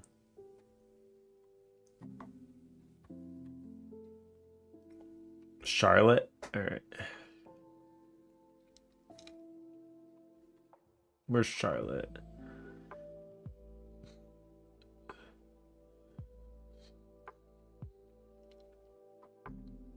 Charlotte is... There she is. Let me just download this one, save, desktop.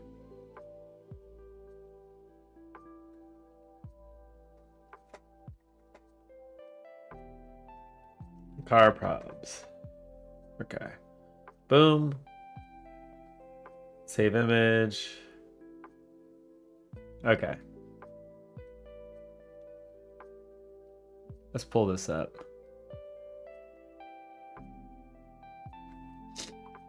Okay.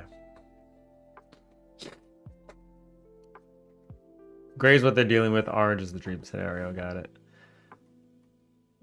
Okay, so Charlotte. Read gray then orange. Yeah. It seems to be the way. So Charlotte is a nurse and loves her job, but she's unfulfilled. She's getting older and wants the same thing everyone wants. Love, family, maybe kids, but she feels like no one could ever want someone so hideous. She hates herself and is constantly trying to improve. She diets, exercises, reads self-help books. She doesn't feel worthy of love and has some serious self-image issues stemming from an overbearing, abusive mother. Her friend Janet has told her that Andre likes her, but she's convinced it's somehow a joke. How can someone as great as him like a loser like her? Okay. That feels very real. I like that. So Charlotte deals with very deep insecurities that she cannot see herself and what she truly is. She walks through the town as a beast. She is huge and ugly, deformed. The townsfolk all whisper or stare or run away as she approaches. The beast she must defeat. Oh, she is the beast we must defeat. She is her own worst enemy. The fight cannot be won without her help, but we need her to transform herself. She is Mr. Hyde, and we need to bring out Dr. Jekyll, so to speak. Okay, you know what? This kind of, in my head, adds a kind of dynamic I wasn't thinking about. But, like, in helping these people, so essentially they could be somebody that joins you in the battle, right? And they're fighting their own horrors, so to speak. And they'll have like their own things that they can use. And you wrote to help with the battle system ideas. Yeah, I think it's already helping. So I think that does work. They can be like supports in the battle system.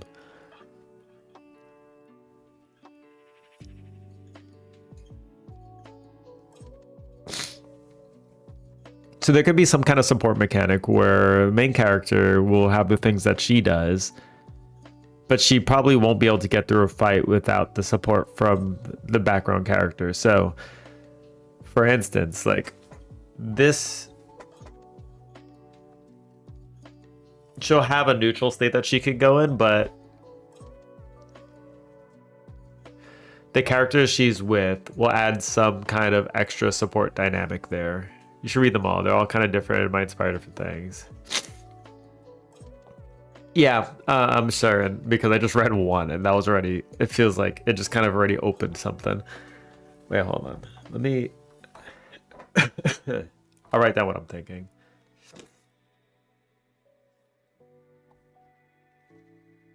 Okay.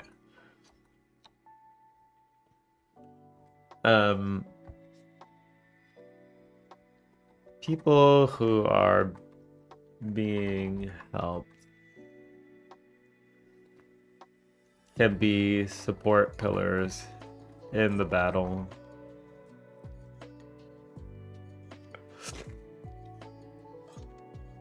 Yeah, this 100% feels turn-based. I mean, I'm sure that we would be able to make it something that would be like a bullet hell, but turn-based just feels appropriate to me. So I think we can go that direction. People who are being helped can be support pillars in the battle, and offer unique moves or skills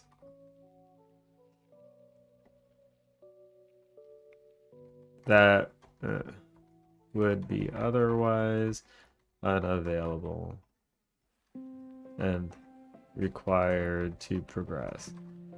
Okay. Okay.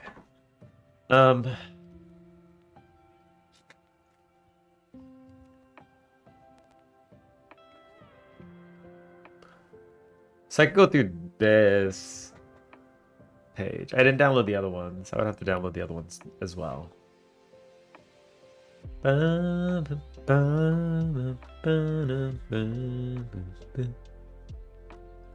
me download the other ones real quick. Save. Okay, one. And then this one. Save.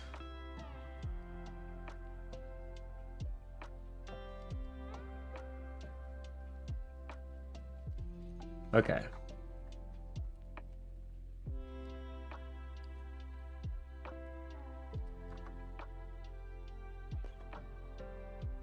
Okay. So we just read about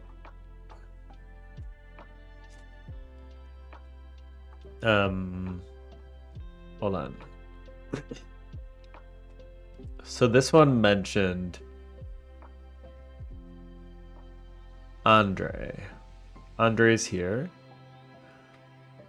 So Andrew works too much. He doesn't trust anyone to run the diner other than himself, so he ends up missing out on life. He turns down parties and events because he has to work, but it is his choice. He likes Charlotte. Oh. But he won't make moves because she doesn't seem aware he's interested, or maybe she just isn't interested back. And that's very real. People have that hesitation all the time.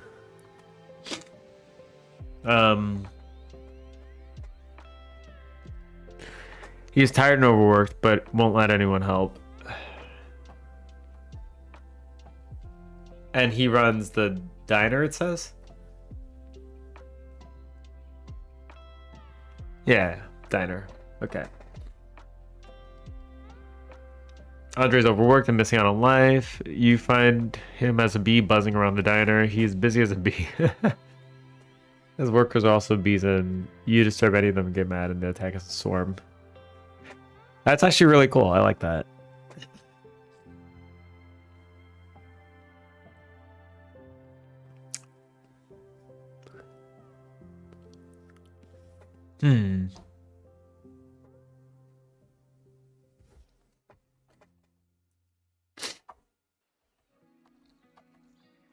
I think you have a lot of interesting scenarios here, actually. Not all of them are fights, though. Yeah, they don't. I don't think they necessarily have to be.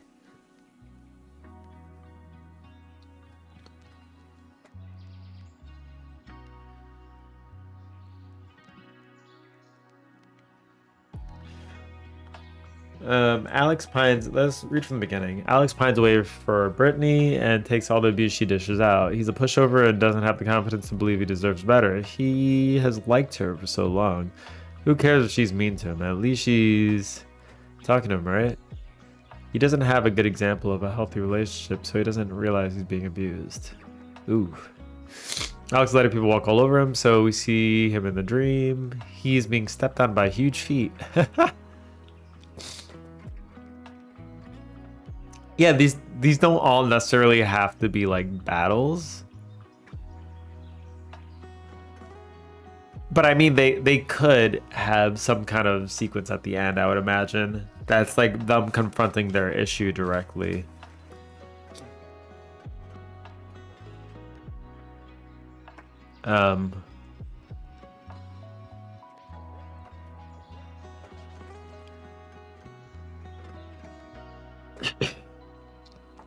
Let's see. Brittany fears that she's falling behind.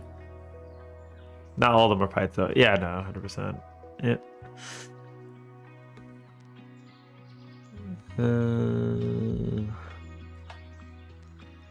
Let's see. Brittany fears that she's falling behind her friends. Went off to college. She's stuck working until she can apply again, since she didn't get in when they did. She struggles with a feeling of failure and a loser. She's often hostile to those around her and acts a bit stuck up, but is a cover for her true feelings. She feels like she's a failure, falling behind, and being left behind and dust by her friends. She's running a race, and we can join the race, but it's a race you can't win. It might take the player a while, but there's only one win. Is to not play, turn around and go the other way to win scenario. Interesting.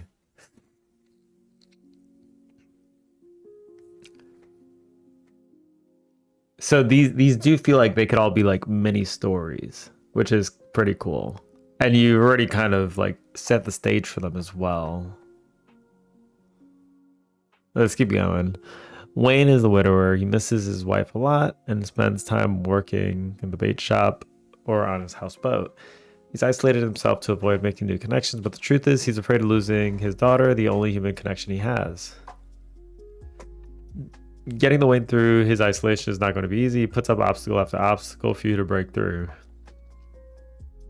Okay. Ryan has one of the darkest secrets in town. He is dying. He has cancer and only a short time to live. He doesn't want anyone to know except his wife. He doesn't want people to treat him with differently or pity him. He spends his time doing computer work from home and spending time with his wife. He's only rarely seen outside, only at night. Fears not being there for his wife anymore. He doesn't fear death. He's accepted that, but he doesn't like the idea of her being alone.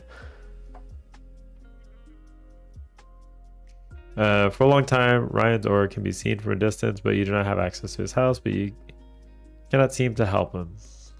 When you get through to Bernice is when you will be able to access this part of the game. Ryan is deeply set in a depressive state. His aura is a mixture of dark brown, black, and green, indicating a selfish, depressive, and exhausted state. He needs to understand what he's putting on his wife is unfair. Even though his death is about him, it is deeply affecting her. He may be accepting his death, but he isn't letting anyone else accept it or know about it. It's selfish to do this alone, but not let his wife get support from others as well. His aura will be difficult to balance and win over. So we'd want him to open up and to just kind of receive more support.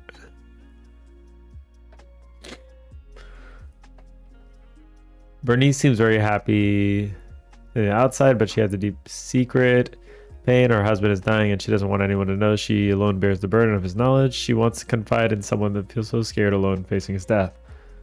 Is this a dating RPG? No. It's kind of like more of a spiritual journey kind of thing.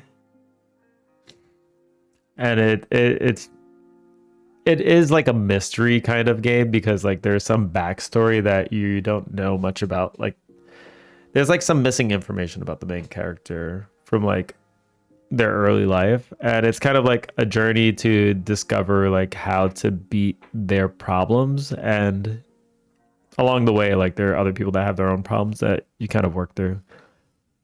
That would be kind of the direction. So it'd be quite a bit of narrative.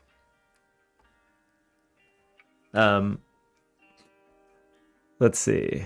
She wants to confide in someone that feels very scared alone facing his death. Her pain and fear are consuming her, but she can't let him or anyone else see. She promised him, and it isn't about her. She isn't the one dying after all. Right. So it's kind of like something that you need to work through with the both of them.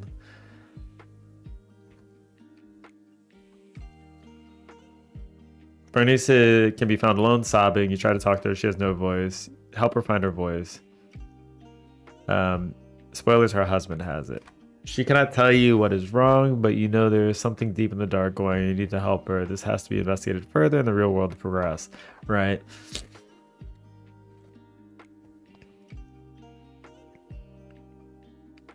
So Andre works. Yeah, we read Andre.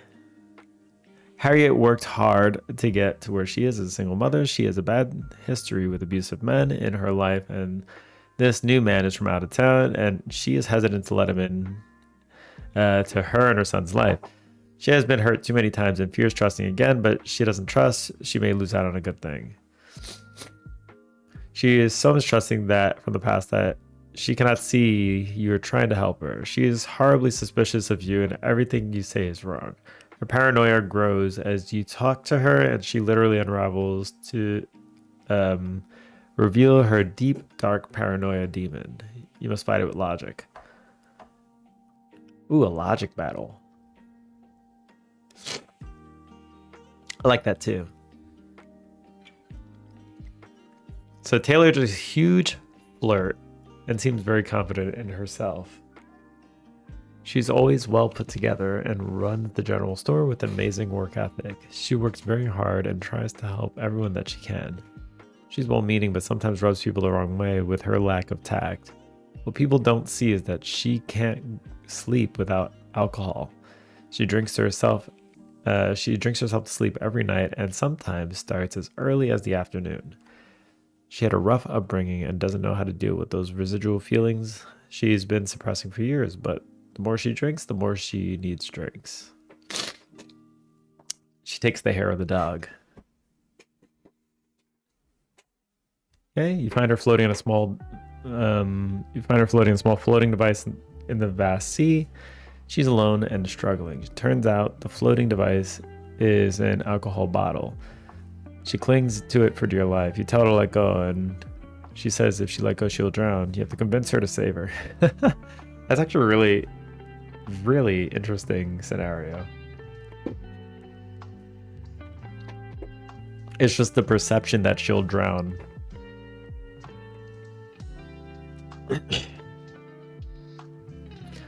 Too many romance-based problems.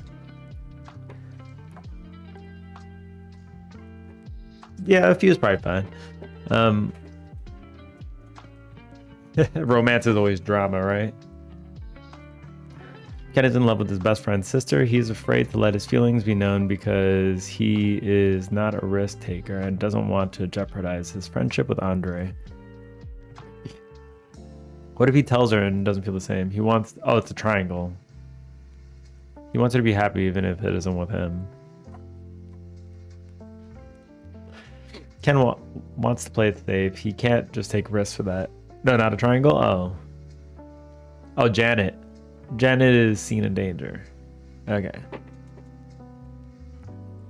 I see. The siblings.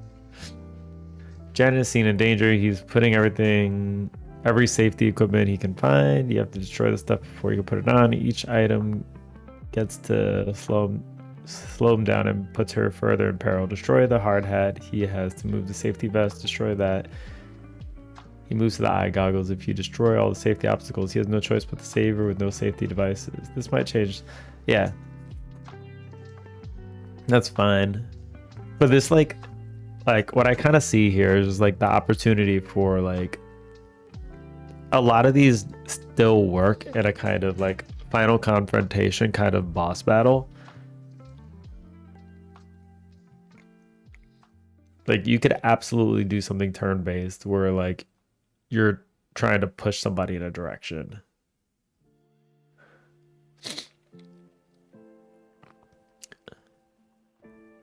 Absolutely.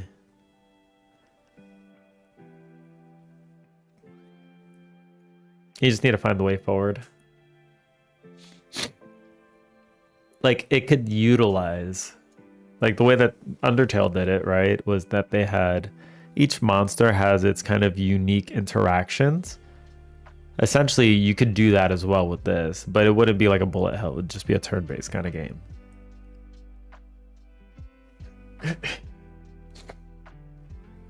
I think that'd be fine. And a lot of these would work for that.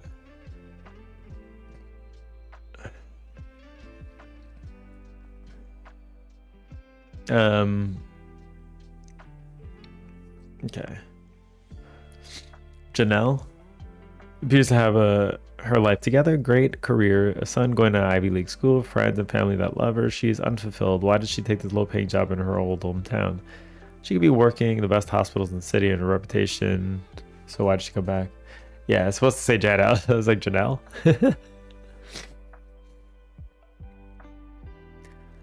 Is she really going to throw away her hard-earned career for some childhood crush? Did she really come back for Ken? She doesn't want to be one of those women that gives up a career for a man, but then why is she here?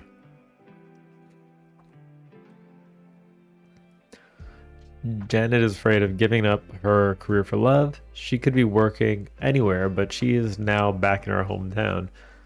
She wants to be with Ken, but doesn't know if she's being silly. Love makes people do crazy things. We'll see her standing between two bales of hay. This is a reference to the philosophical paradox. Burden's ass.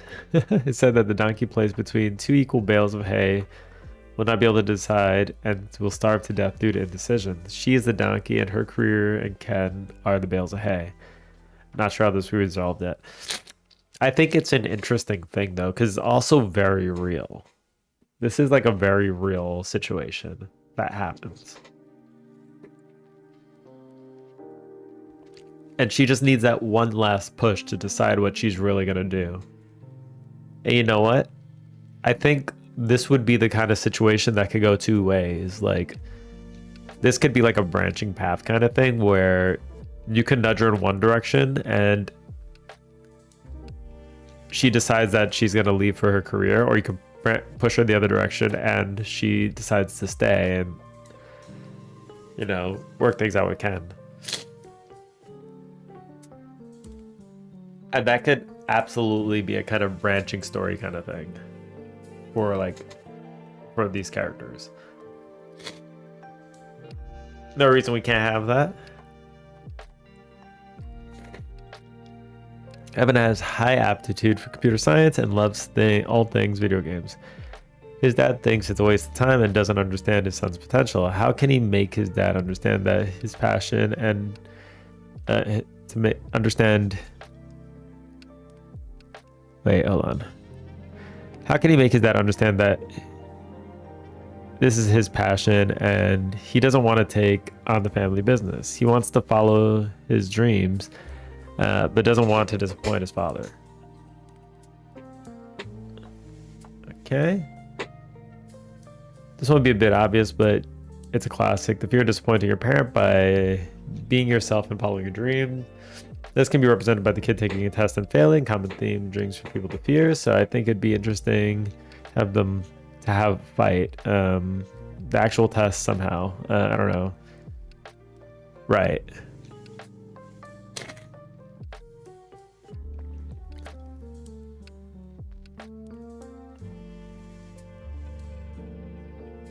And that's a hard one too, because like you don't really want to disappoint, especially as a child. Like that feels pretty bad to disappoint your parent. I mean, like the way forward is usually to figure out what you value more, their disappointment or your happiness. Their disappointment can affect your happiness, sure, but I don't know if it'll be stronger to feel that regret later. So I think the whole point of him and his dream would be to just try to embrace his dreams, and that would be his goal.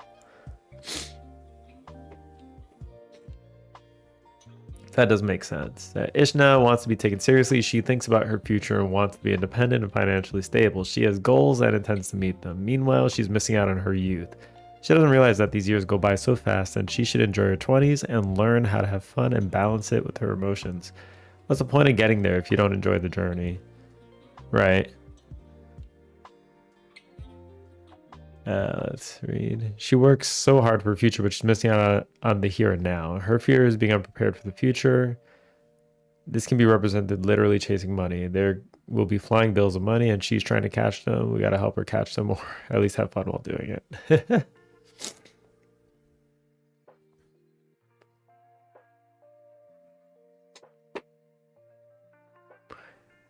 So, like, I'm trying to imagine, like, what that would look like. So she would have to eventually come to some kind of realization is like, well, when do I stop catching these dollar bills?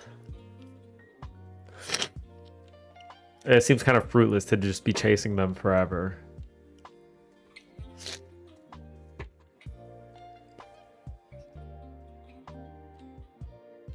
Ugh. Sneezes. Sneezes are coming.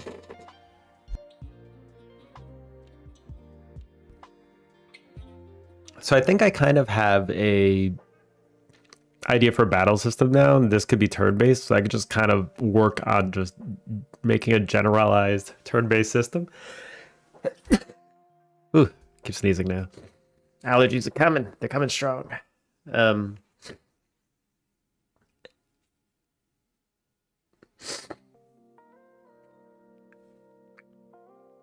we make catching the money a fun game instead of a task, then she can see that having fun is the goal.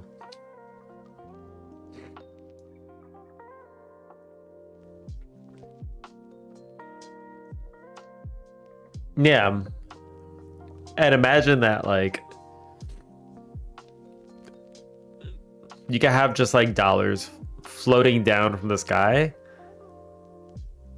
Right? This is like how I'd imagine it. It's like a little mini game where you just like a little point in a square, kind of like Undertale, but you can jump around.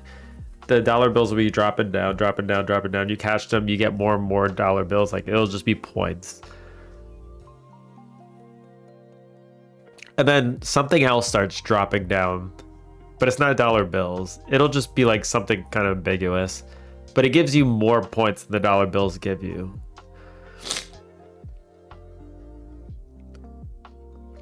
And this kind of can lead her to start thinking, wait a second.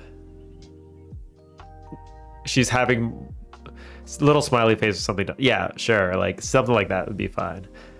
And then she can just kind of realize like, wait a second, I'm having more fun, even though I'm not catching the dollar bills. Like, there's more to life than this money that I've been chasing. I can absolutely see that.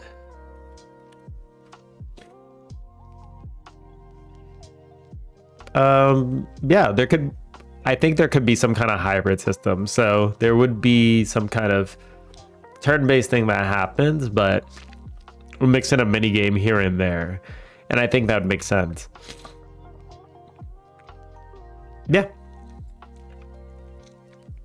Absolutely. I think that makes a lot of sense. And I feel like that kind of captures the essence of like what a game really is. Just not a system that keeps being reused over and over and over and over again, but just like a lot of unique little scenarios that you just kind of gamify your way through. And I feel like that feels good. Anyway, I need to go. So I would like to say thank you, everybody, for joining in.